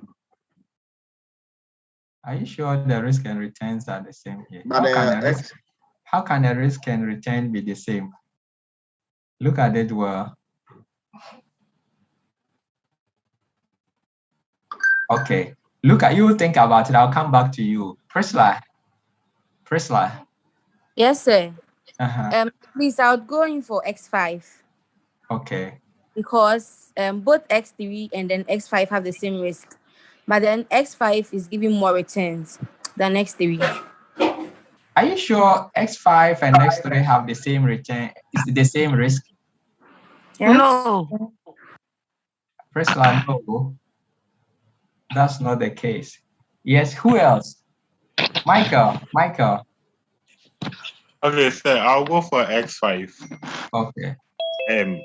Simply because it has a higher risk and a higher income or a higher returns comparing to X3, which has a lower income and a lower risk. Okay. So in that case, why would you go for X5 knowing that the risk is high? I think every organization would like to earn more returns in every project it undertakes. So with that in mind, I would like to go for X5. So are you sure every organization just is interested in higher return? Yes, Ahen, let me listen to Ahen. Yeah, I will choose X3. Okay. Because even though X5 has a higher returns, X3 has a lower risk. Okay. You want to be sure of what you are going into. Let's say you are taking a project, when you have minimal risk, but then you are still assured of your returns, as compared to the one which you are going to have a very higher risk. Okay. So you don't want to take the risk because you don't know what will happen. So it's better to the risk can jeopardize. It's better to lose small than to lose big. Is that not it? Yes, please. Okay. But as for the others, they don't care. They are so careless. So for them, if they are losing big time. Yes, John, let me listen to John and then I can move on. Okay, so I agree with Ahen because it will be better the lower the risks, then I'll earn a bit returns than invest and than being a project that will make me lose more than and gain more. So I'll choose X3. It's like investing in a treasury bill. It's like investing in treasury bill and other shares. We all believe that treasury bill is less risks, so and it's safe. Yes. So I'll choose X3. Compare that one to men's gold. You want to Yeah, say compare that, yeah, comparing it to men's gold. Yeah. Yes, sir. Yeah, so, you are comparing it now, but when if it was then, he will even choose men's gold. Because of the there is now. So do you think? I have a question. Yes, I'm coming. I'll take your question. Do you think that we didn't hear of men's gold those days? We heard it. A lot of people convinced us to all invest, but we didn't. A lot of people had it, yet they invested. Yes. We didn't. Apart from men's gold, I think fixed deposit also gives a higher returns, which every bank also like every bank does fixed deposit to it, like it gives fixed deposit to its customers. So we can also use that one too as an example rather than using men's gold, which no, but if you do fixed deposit with a bank, then the risk level is very low. For instance, you do fixed deposit with you do fixed deposit with GCB and with Treasure Bill. Okay, then the argument would be in terms of which of them would be more risky. I think none of them is so much is risky in the sense that the only risky aspect is that probably it's about access to the money. Okay, how long you can get access to your money. But here, the example we are giving here has to do with the risk associated with the project that you want to do. Okay, now rationally, none of you is wrong. I'm coming. I'll come to your question. None of you has done nothing wrong. Those of you choosing S5, you are not wrong. I mean, that is the amount of risk you are able to contain. You can contain up to that level of risk. As for those choosing S3, they are also okay because they don't have the heart for risky ventures. Are you with me? Therefore, I think the correct we said they are risk averse. Okay, and they don't want to take risk. But some people would want to take the risk, and therefore they should be compensated for the risk they have taken, and hence the higher returns they are earning. So both X3 and X5, even against X6 plus X6, if you decide to choose any of them, you are better off. It's just a matter of the amount of risk you are able to contain or tolerate. Are you with me? The fact that I chose S3 and you chose X5 doesn't mean that you are better off than me. No. Okay. No, because even though you are getting a higher return, you are bearing a higher risk, which I am not bearing the higher risk. Are you with me? So that is it. So the point is that here, if you come to the profile model, it depends on the individual or the organization's ability to contain risk. Okay. And the level of risk they are able to tolerate determines their level of returns, or the level of returns they get in the long run. Are we together? Yes, sir. Yes, sir. Okay, good. Now let me Yes. pick your question.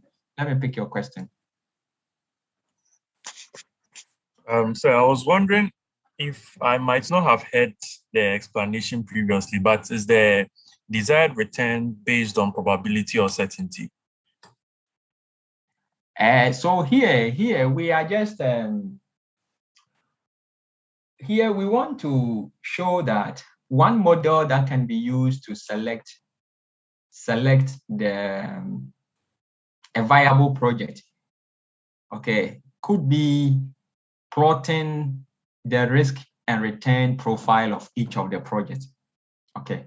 The question about how each of the returns are computed is not the point of interest here. Okay. In the sense that we know that risk is always or directly proportional to returns. But however the returns is computed is not a matter of interest, but rather what is important is that the risk is directly related to what? To the expected return or the return on the project. Okay. So in the same vein, we won't be able to tell here how the returns is computed. In fact, there are various approach or methods to compute a return on an investment. Okay. Some would factor in the risk, even the risk itself. Some too will not factor in the risk. Some would even compute the net present value, the NPV. Some would not. Some would discount the inflows in order to determine the expected return and so on. There are various methods or approach, but here how the risk is computed is not important. What we want to know is that risk is directly proportional to the return. And therefore, if you intend to use the profile model to select which project to embark on, you just have to profile each of the projects, the risk and returns of each of the projects. And based on your ability to tolerate risk, you make a choice. Okay, you make a choice. There are some choices that you have to be rational. For instance, in the case of X2 and X3, here it will be you'll be irrational, or in other words, it will be useless to go for project X2. And here you are causing that is where they call financial loss. If there are projects that yield the same return, but has, if there's a project that yield the same output, but has a lower return, a lower risk, why do you still have to go for a project that has a higher risk? Are you with me? Is your question answered? Yes, sir. So meaning if you are computing the level of risk, that's what's going to help you to determine if it's based on probability or certainty. But as to this, it's just explaining how a project can be undertaken if they choose to accept risk, as in their level of risk acceptance. Yes, how to screen various project alternatives. Okay, so if you are screening project alternatives to make a choice, one model could be that you need to profile, or in other words, you need to get all the risk associated with each of the projects and their corresponding expected returns. Okay.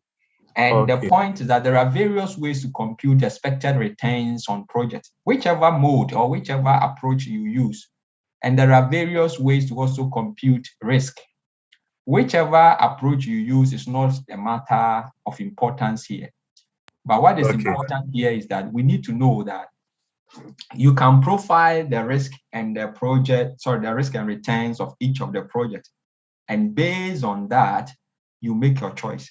But the most important thing is that in computing the risk and the returns of each of the project, you should use one standard or one method.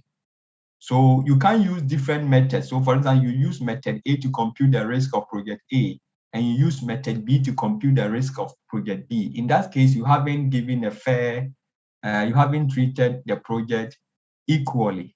Do you understand? Yes, sir. Understood. Thank you. Yes, no problem. Yes. Any other question? John? John, I can see your hand.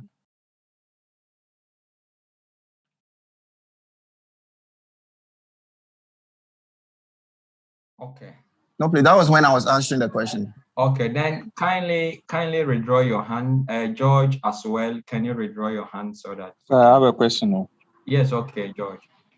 Okay, so based on the graph, I can see an arrow that reads as efficient frontier. Mm-hmm.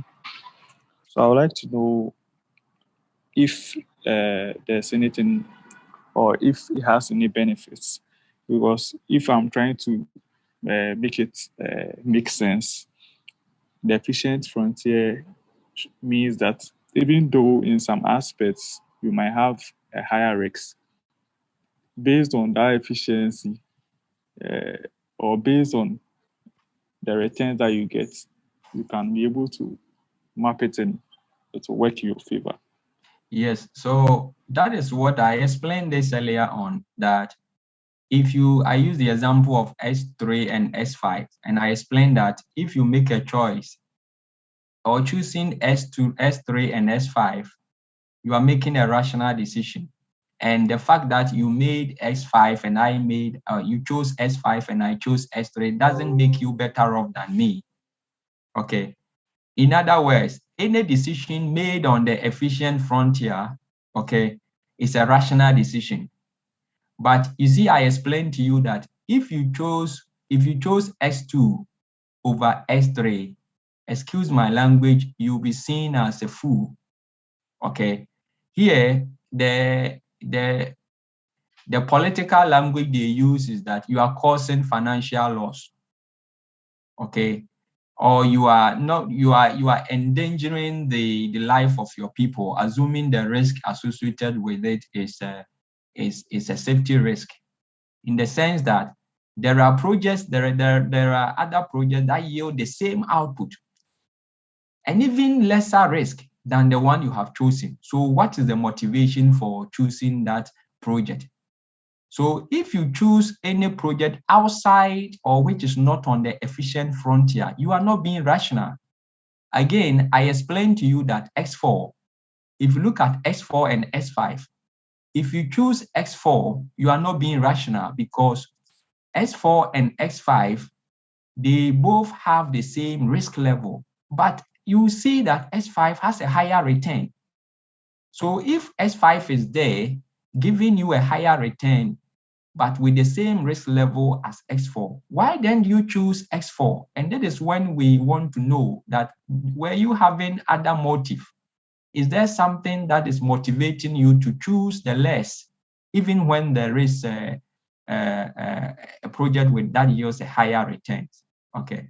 And here, other factors that could be explain why people would choose projects which are not on the efficient frontier could be personal reasons and other issues, probably personal interest and so many. So they know that this decision is really not the ultimate. However, because of my personal interest and other things, I'll still go for it. And that is kind of issues we see around government project selection and so on and so forth. But any project on the efficient frontier, X1, X2, X1, X3, X5, X6, any of them are very good projects that you can select. It just depends on your ability or the level of risk you can tolerate. Is the explanation well made? Yes, sir. Okay. Now, let me ask you one question and then I can move on. Who can tell me one disadvantage about this particular model? of screening, project screening and selection?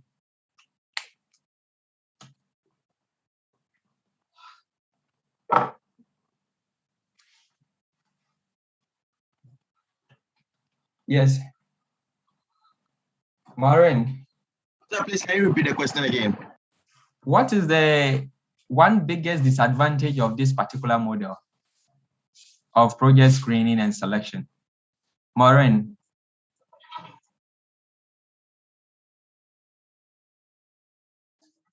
So why is that a problem?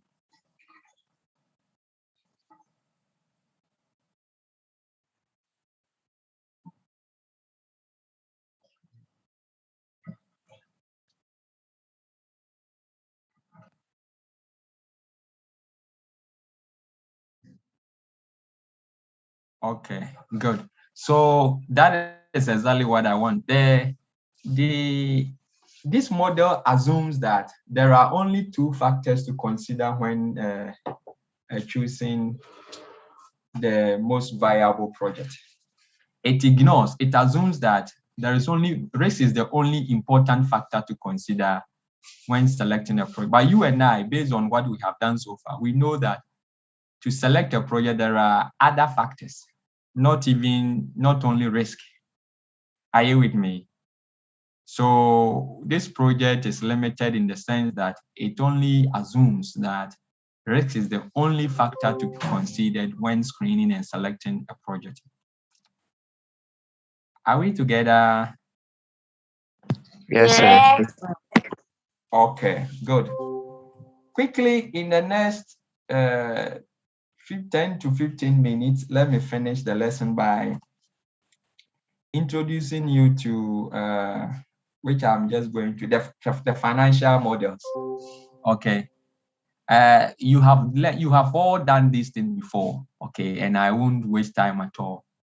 The financial models are just basically financial matters. So you look at how much money would be generated or would be spent, and then on each of the project, and out of that you make a choice. Okay. The first one we want to talk about would be payback period. Then the other one will be discounted. But in any case, when are we supposed to close? The lesson is 3 hours, right? 10:30, 2 hours. It's not up to 3 hours. It's 3 hours. It's an error. There's an error. Timetable. You know that courses are taking for 3 hours. But that's how it has been. Learning on a site like this in 2 hours. No. So it's 3 hours. The thing is that 2 hours at a go, and we are supposed to have one additional one as probably somewhere. The course is for 3 hours. But they didn't make that provisional. Who didn't? So I'm telling you. 3 hours, let's go. But are you not enjoying the class? Money.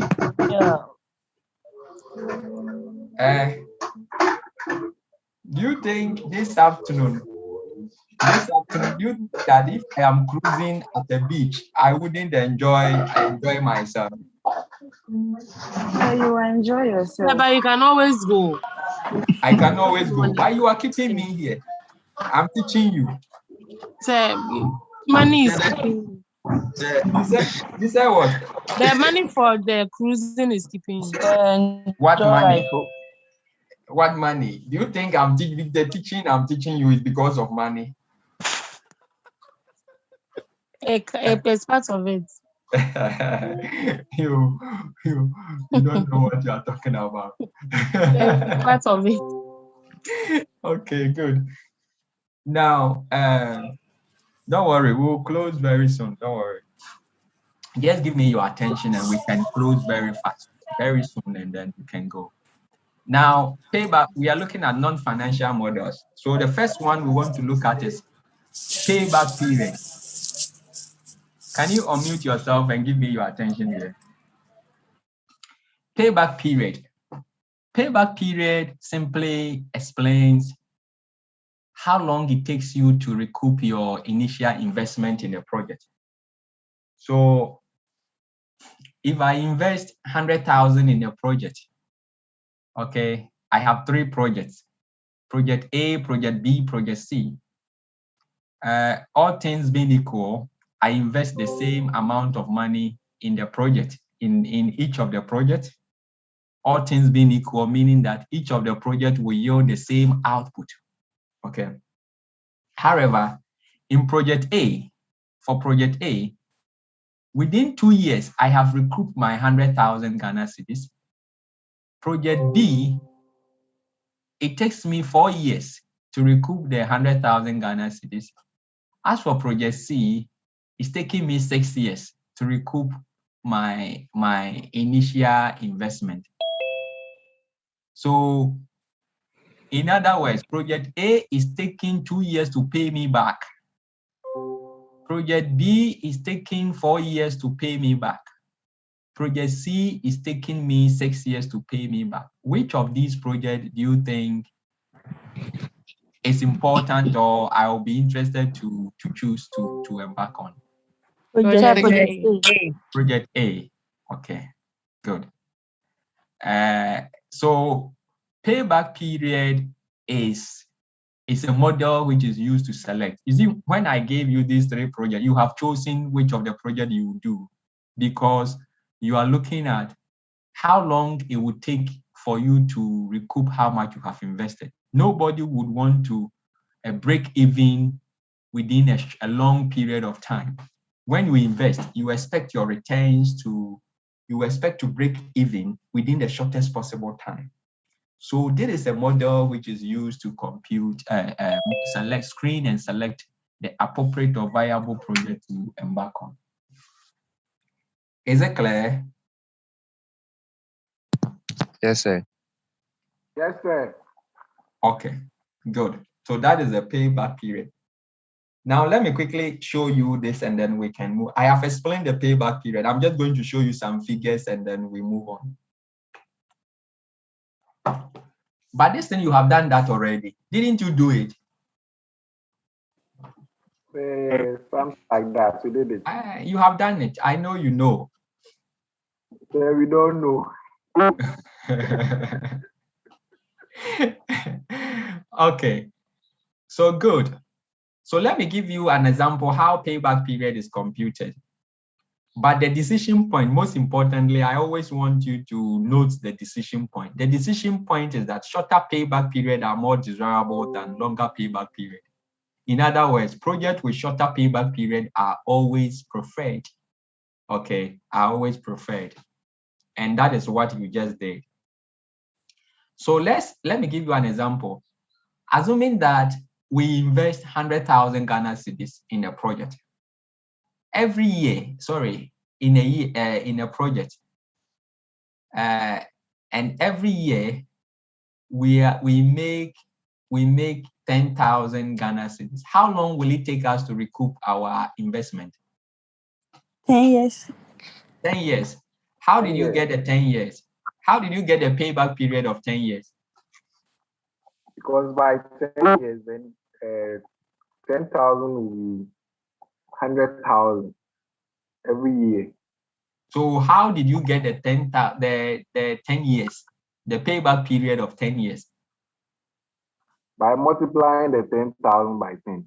Hey, Master, when you multiply 10,000 by 10, what do you get?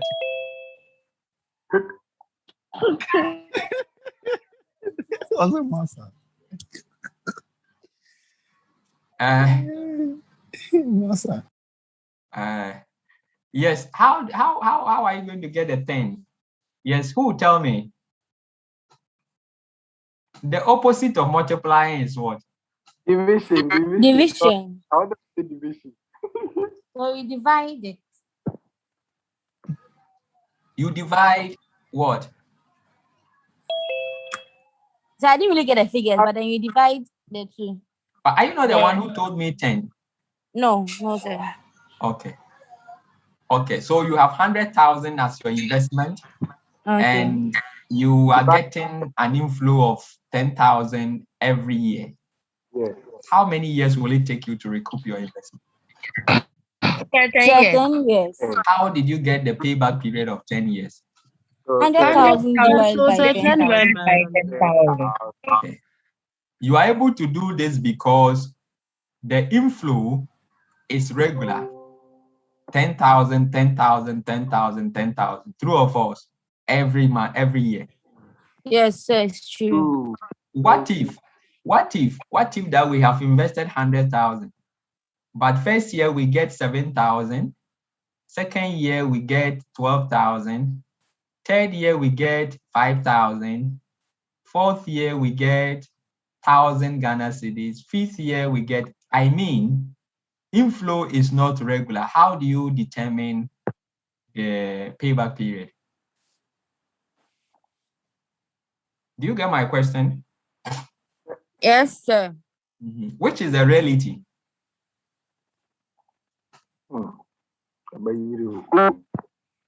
How do you calculate the payback period? Okay. Yes, Maureen.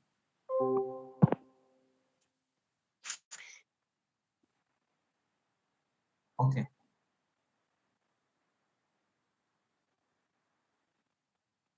Are you sure when you add all the inflows, you and divide by the initial investment, you get the payback?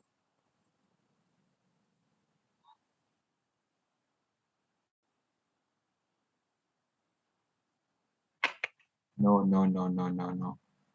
I don't think so. Yes. Thank you, though. But, okay, let me give you this example.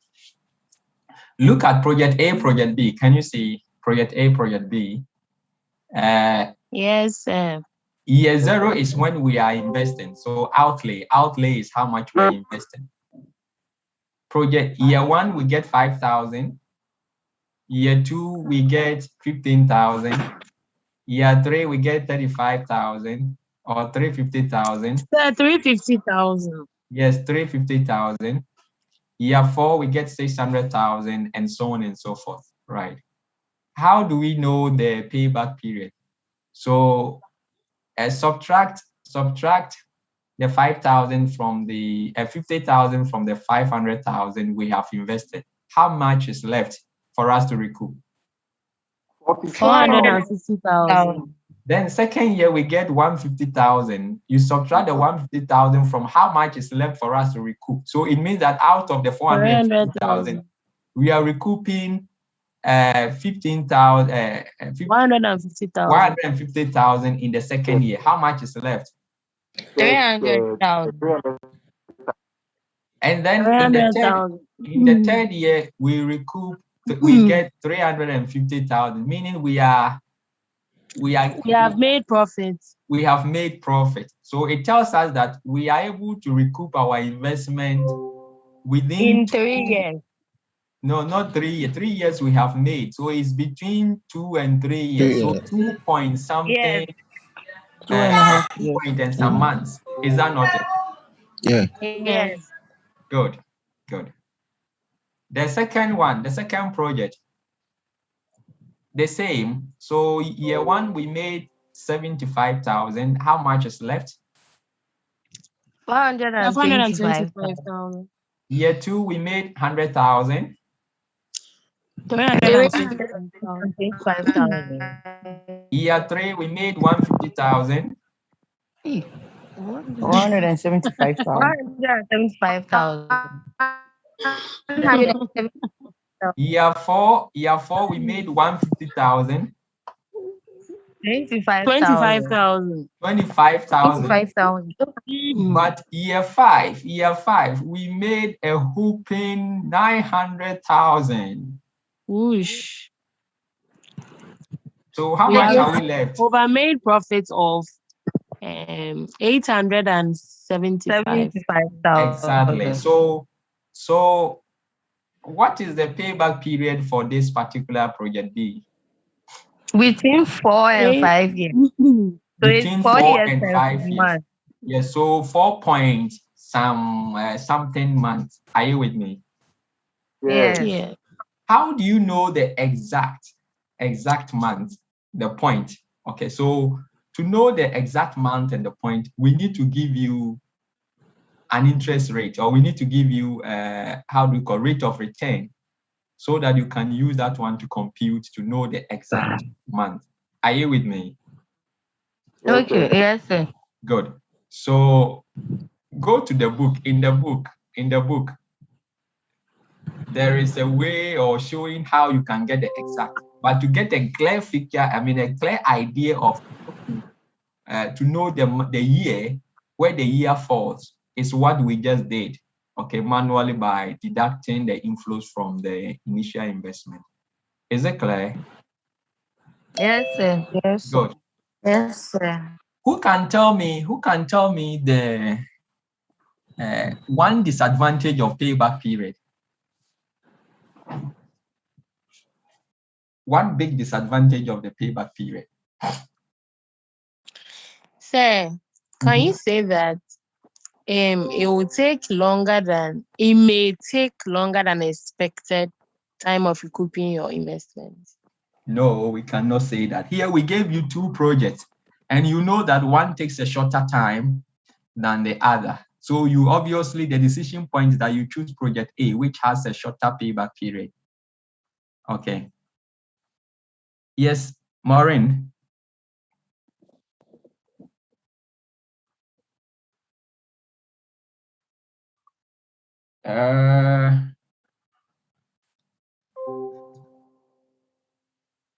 I don't understand your question, your point.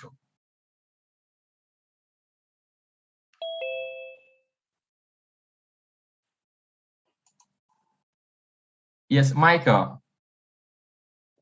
So I think it doesn't value money. Like time value for money is less concentrated on it. Okay, that is true. That is perfectly true. So it takes the figures as it is. For instance, we are making the investment today, but we are anticipating that by next year, we are making 150,000. We are making 50,000 for project A. We are making 50,000 next year. Okay, but we are making the calculations today. Okay, 50,000 next year. 50,000 next year is not the same as 50,000 today. Are you with me? But we are assuming that 50,000 next year is the same as 50,000 today. So it doesn't take into consideration the time value of money. Are you with me? Yes, sir. Is it clear? Yes, sir. Yes, sir. But that is good. Thank you so much. Sir. But there's another disadvantage I want you to mention to me. Yes, what else?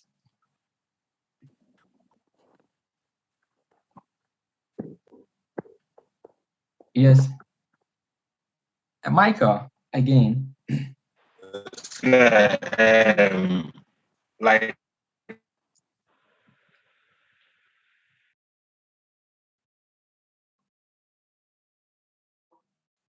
yes, I think Michael's network. I just calculated the total revenue for the 5 years. It's like they don't the total profit. Hello, sir. Can you hear me? Yes, go ahead.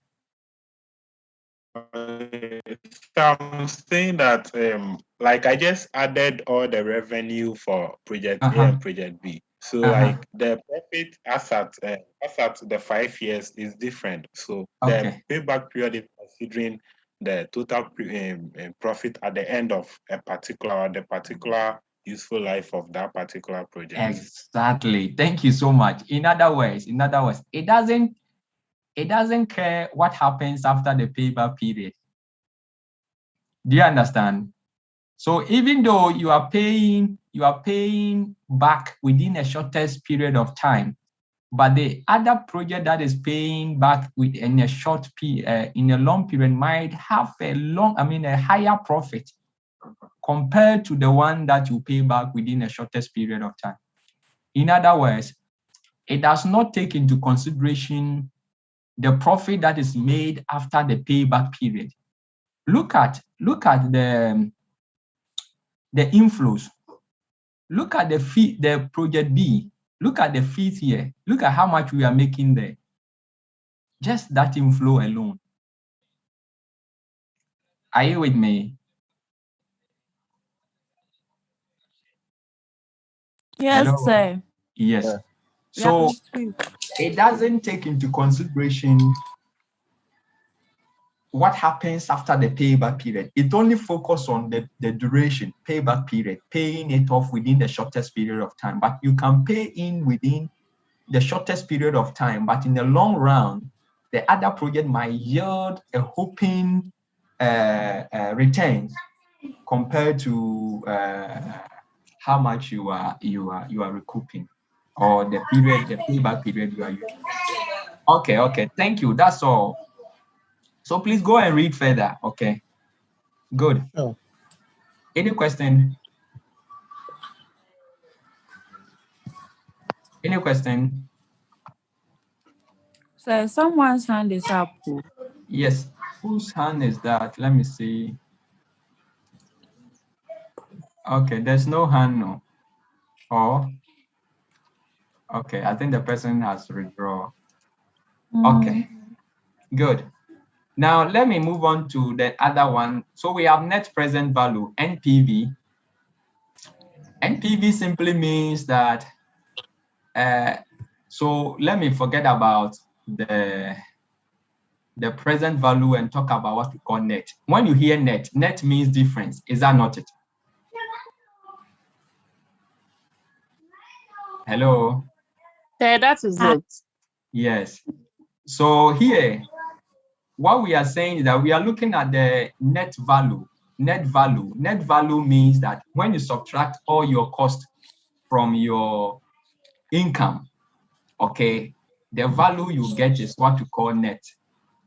So for each of the project F, project A, B, C, or project 1, 2, 3, you have to compute all the income on each of the project and their respective cost, and then you take the differences, okay, and that becomes the net of project A, net of project B, net of project C. Are you with me?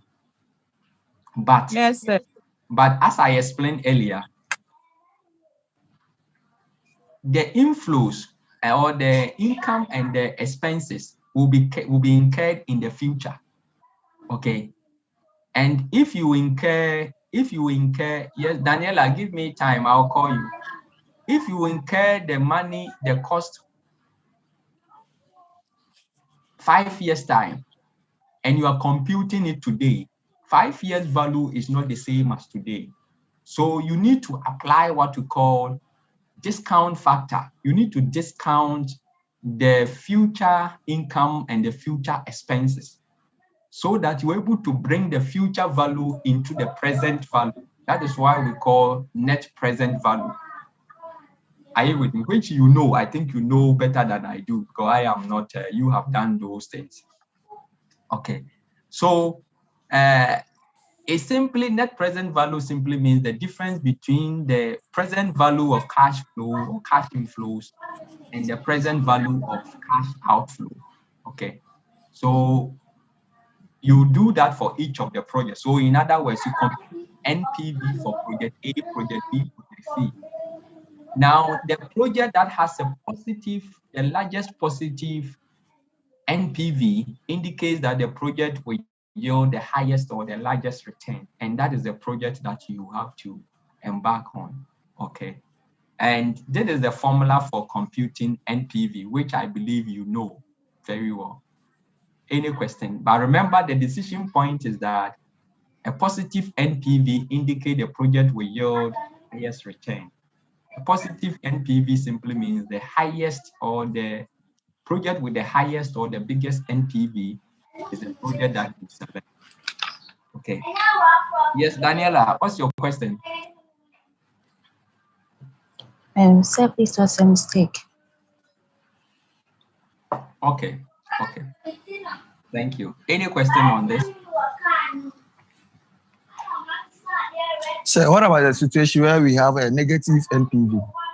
So when you have for both negative projects. Yes, so when you have negative NPV, you should be able to know which of them is biggest. When you have two negative number, -2 and -5, which of them is the biggest? -2. Negative 2. Exactly. So you choose the project with the highest NPV. Okay. In this case, it means that you are losing. For all the project, you are going to lose. Okay. But if the project must still go on, then you may want to lose less than losing big. Okay. So in this, we go for the least negative figure. Exactly. That is if the project must happen at all costs. You know, there are projects that must happen at all costs, whether it will yield returns or not. Okay. In this case, you may have to choose the one that yields the least cost. Is the point well made? Yes, please. I'm okay. Thank you. Then the other one is what we call discounted payback. So this one is the same as the payback. However, we discount all the inflows. Okay, we discount the inflows. So we determine the payback period using the net present values of the inflows. So for instance, in the case of this one, okay, do this for me. I want you to do this calculation. The formula for, let me give you a discount factor. So you use the discount factor to discount all these inflows. Okay. The formula is 1 over open bracket. Okay, 1 over, then you open bracket 1 plus R. R is the rate. I'll give you the rate. Close the bracket, raise the power T.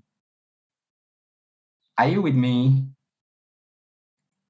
Yes, sir. Do you have the formula? Please repeat. Do you have the formula?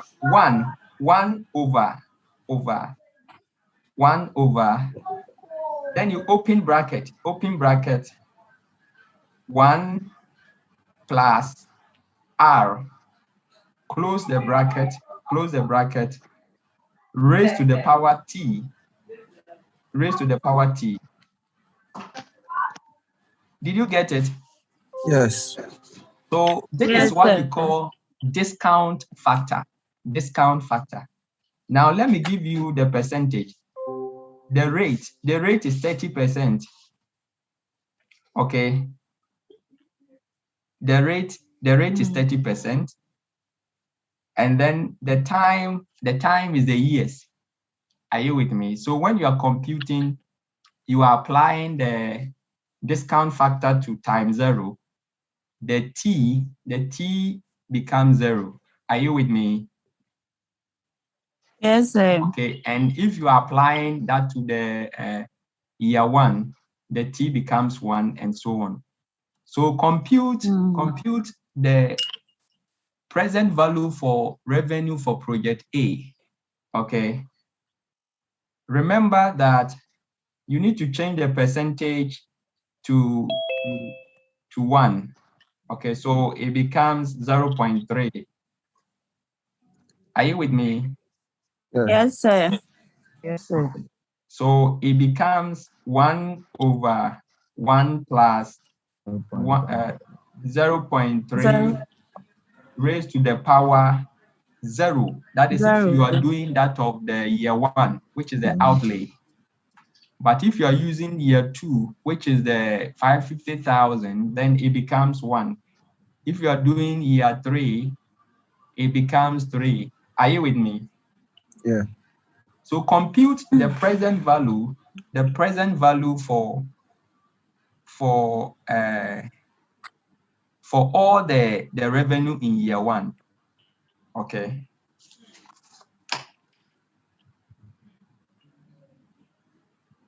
I hope everybody is trying. Yes, sir. Okay.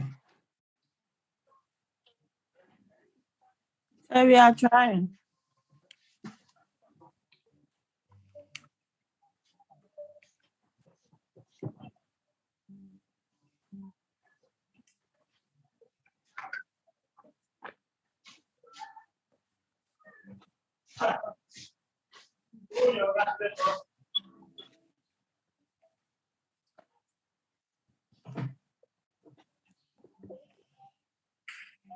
Okay, so what is the net present value for year 0 on the outlay? 1. Are you sure? What is the net present value of the year 0, the 5,000 that you 500,000 you invest? 500,000. It is the same 500,000. Year Yes, 2, please. year 1. What is the net present value of the 50,000?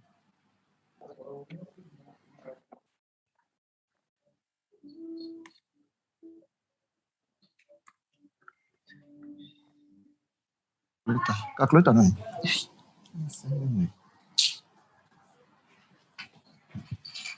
Yes, 50,000. Net present value of 50,000.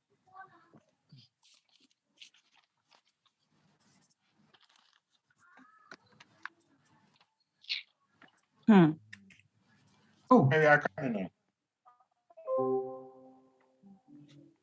just do the multiply that. So 1 over 1.03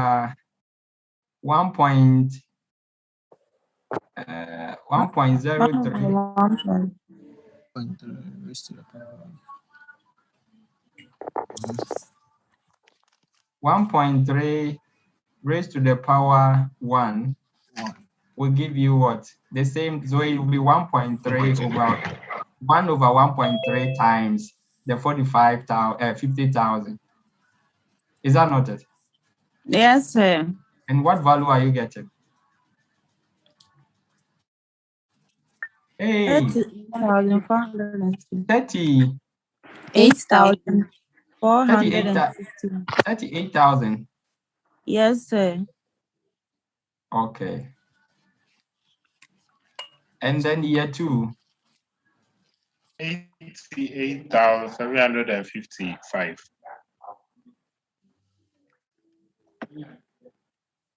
Okay. Then year 2. Year 3.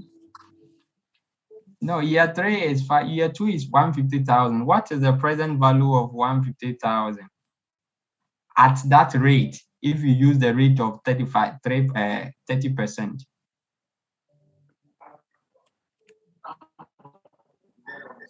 So that one becomes Year 2, 88,755. What? 88? Yeah, 755 for year 2. Okay. And year 3? 159,320. Year 3? 159,320. 159. 320. 320. Year 4?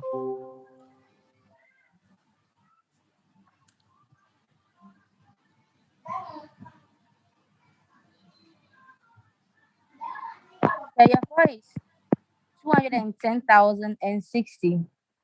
210,000. And 60. Hey, how come I didn't get that?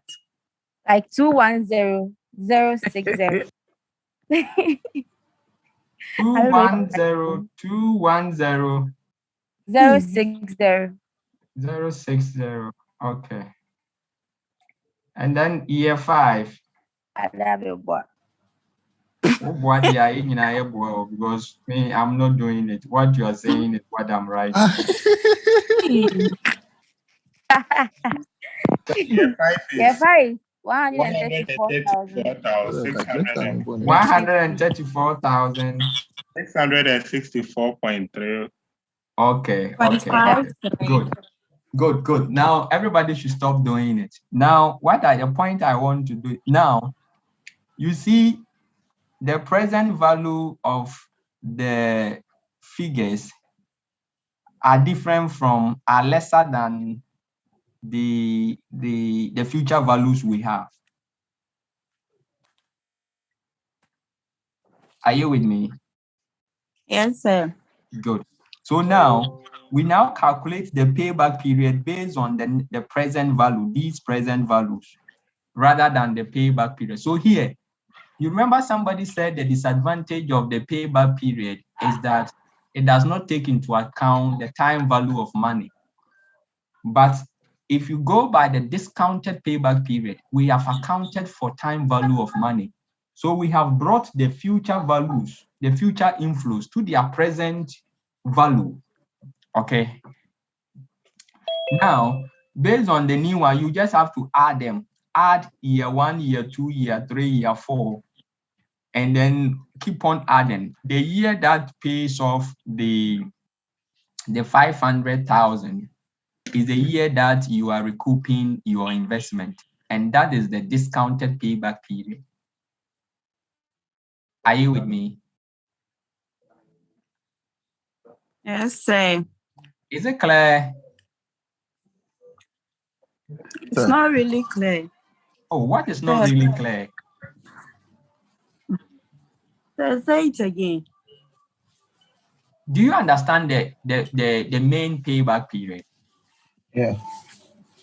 You understand the main payback period? Yes, sir. And you agree that the payback period, the normal payback period, does not take into account the time value for money. Yes, sir.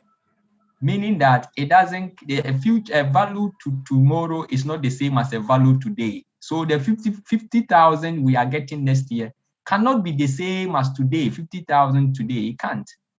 Yeah. Are you with me? So if we are saying that the project A is going to yield 50,000 in a year's time, we are not making the computation in a year's time. We are making the computation now. So what is the value of 50,000 next year now? Do you understand? Yes, sir. And that is what we have computed. So you see, I gave you a rate, an interest rate of 30%, which is high. And it has reduced, or it has brought the 50,000 next year to the present value. It's just like, let me give you this example.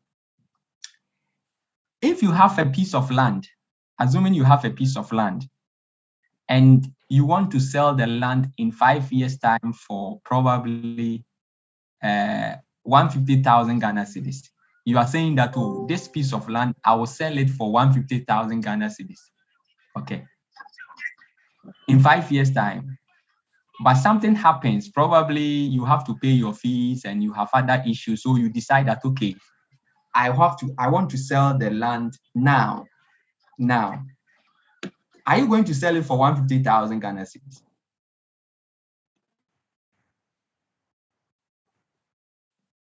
Do you understand my question? No. Are you going to sell it less or more of the 150,000? More. Less. Why? Why are you going to sell it for less?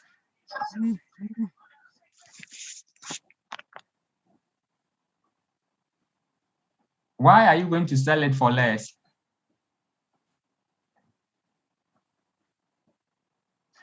Hello? Hello, sir. Yes. Please, can you go over it? I didn't get it. Can I go over what? The preamble. I'm saying that you have a land that you want to sell. You are thinking that, okay, this land, I will sell it for 150,000 Ghana cedis in 5 years' time. Okay? Okay. And something happened and you say, okay, I have to sell the land now. Okay? In 5 years' time, you value the land to be sold for 150,000, but you are selling it now, not in 5 years' time. So in selling it now, are you going to sell it the same price you would have sold it for 5 years' time? Now, No, sir. are you going to sell it more or less now? Less. Less. Less. Why? Less. The value of the land now is not the same as the value that it will be in 5 years' time. Exactly. So it's the same thing we are doing here. So we are saying that. So I gave you, okay, I'm coming. I gave you 150,000 as the price of the land in 5 years' time. Now, assuming you are selling it now, what value do you think you would want to sell it now? Do you understand? Give me just any value. Any value. We are selling it 150,000. Maybe 100,000. 100,000. Don't you think 100,000 is too high? Say like 75,000. Like 75,000. That is fine. So it means that you, in your own calculation, you have discounted the future value of 150,000 in 5 years' time, and you have brought it to its current value. So what you are saying is that 75,000 now would be or could mean 150,000 in 5 years' time. Do you understand? Yes. Yes, sir. So exactly the same thing we have done. So when you come to the discounted payback period, you have to discount all the inflows that will come in the future into their present value. You have to bring the future value to the present value. And that is what I made you calculated for all the 5 years for the project A. Now, you have to calculate the payback period. Now add the values you got to see which year would you make up the 50,000. And that is the payback period. So you realize that if you use discounted payback period, always the payback period is longer than using the normal payback period. Do you understand? Sir. Yes, sir. Yes, Priscilla. Sir, please, it's between year 4 and 5. It's Hello, between year 4 and 5. It's between year 4 and 5, but in the previous one, it was between year what? 2 and 3. Year 2 and 3. Okay. And that is the reality. That calculation is the reality, assuming the interest rate is correct. Finding out, almost say, Please unmute yourself. So, sorry, mute yourself. Yeah, of course. Say, Until the account. It's an estopoku. Okay, don't worry. I've muted him, so that's fine. Okay, so that is discounted payback period. We are through. You should go and read. It's very easy to understand. Okay, let me move on. Any question?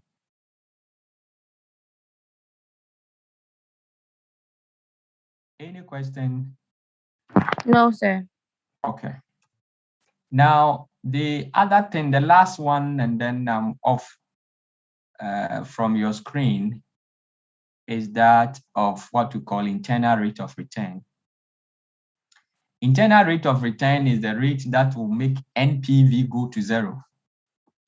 Internal rate of return is the rate that will make the NPV value go to 0. Okay. So what it means is that for each of the projects, you have to compute the internal rate of return, the IRR for project A, IRR for project B, IRR for project C. Okay. Then the project that has the highest internal rate of return is the project you select. The project that has the highest internal rate of return is a project of interest.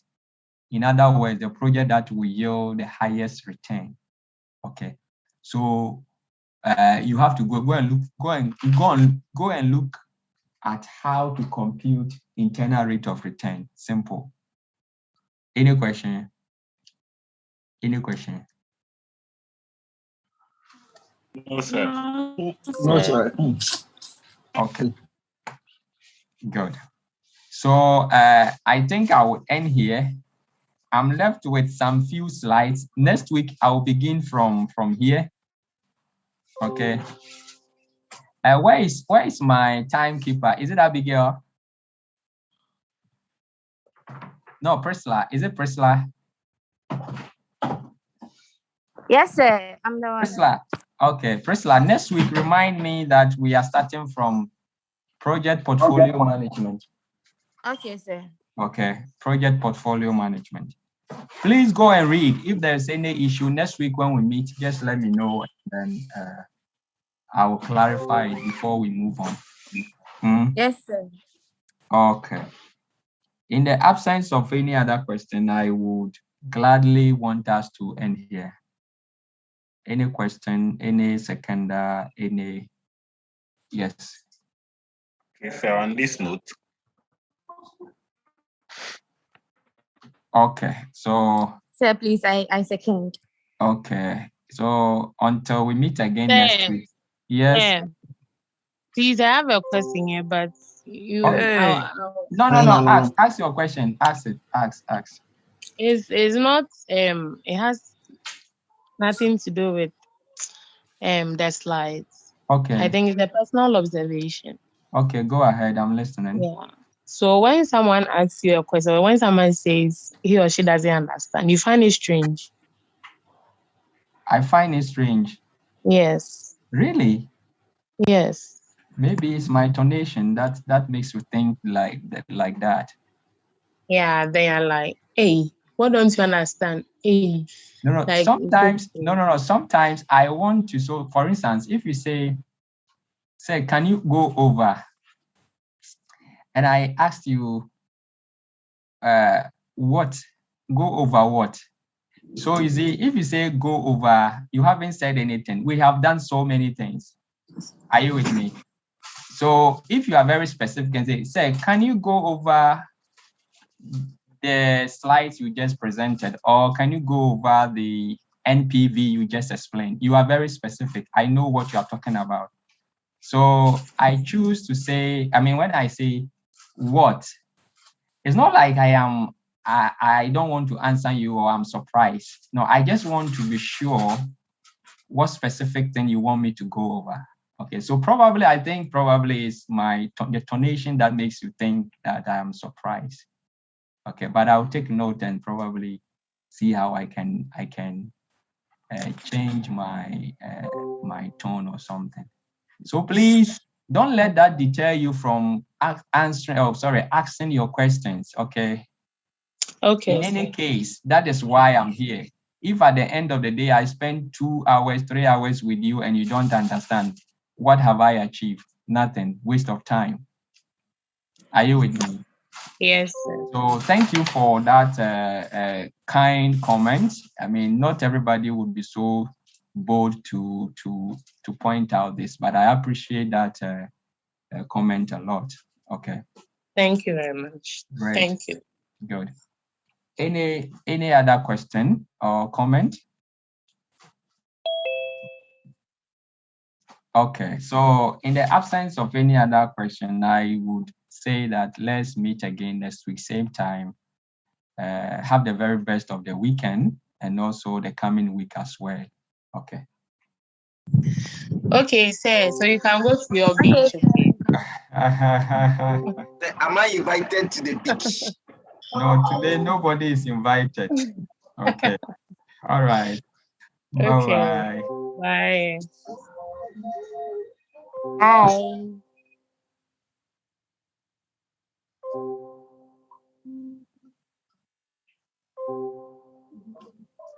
She's been going to believe me to where it all happened. Yeah. No. I just think no. This is where it all happened. Abi na eto aye yi ra wa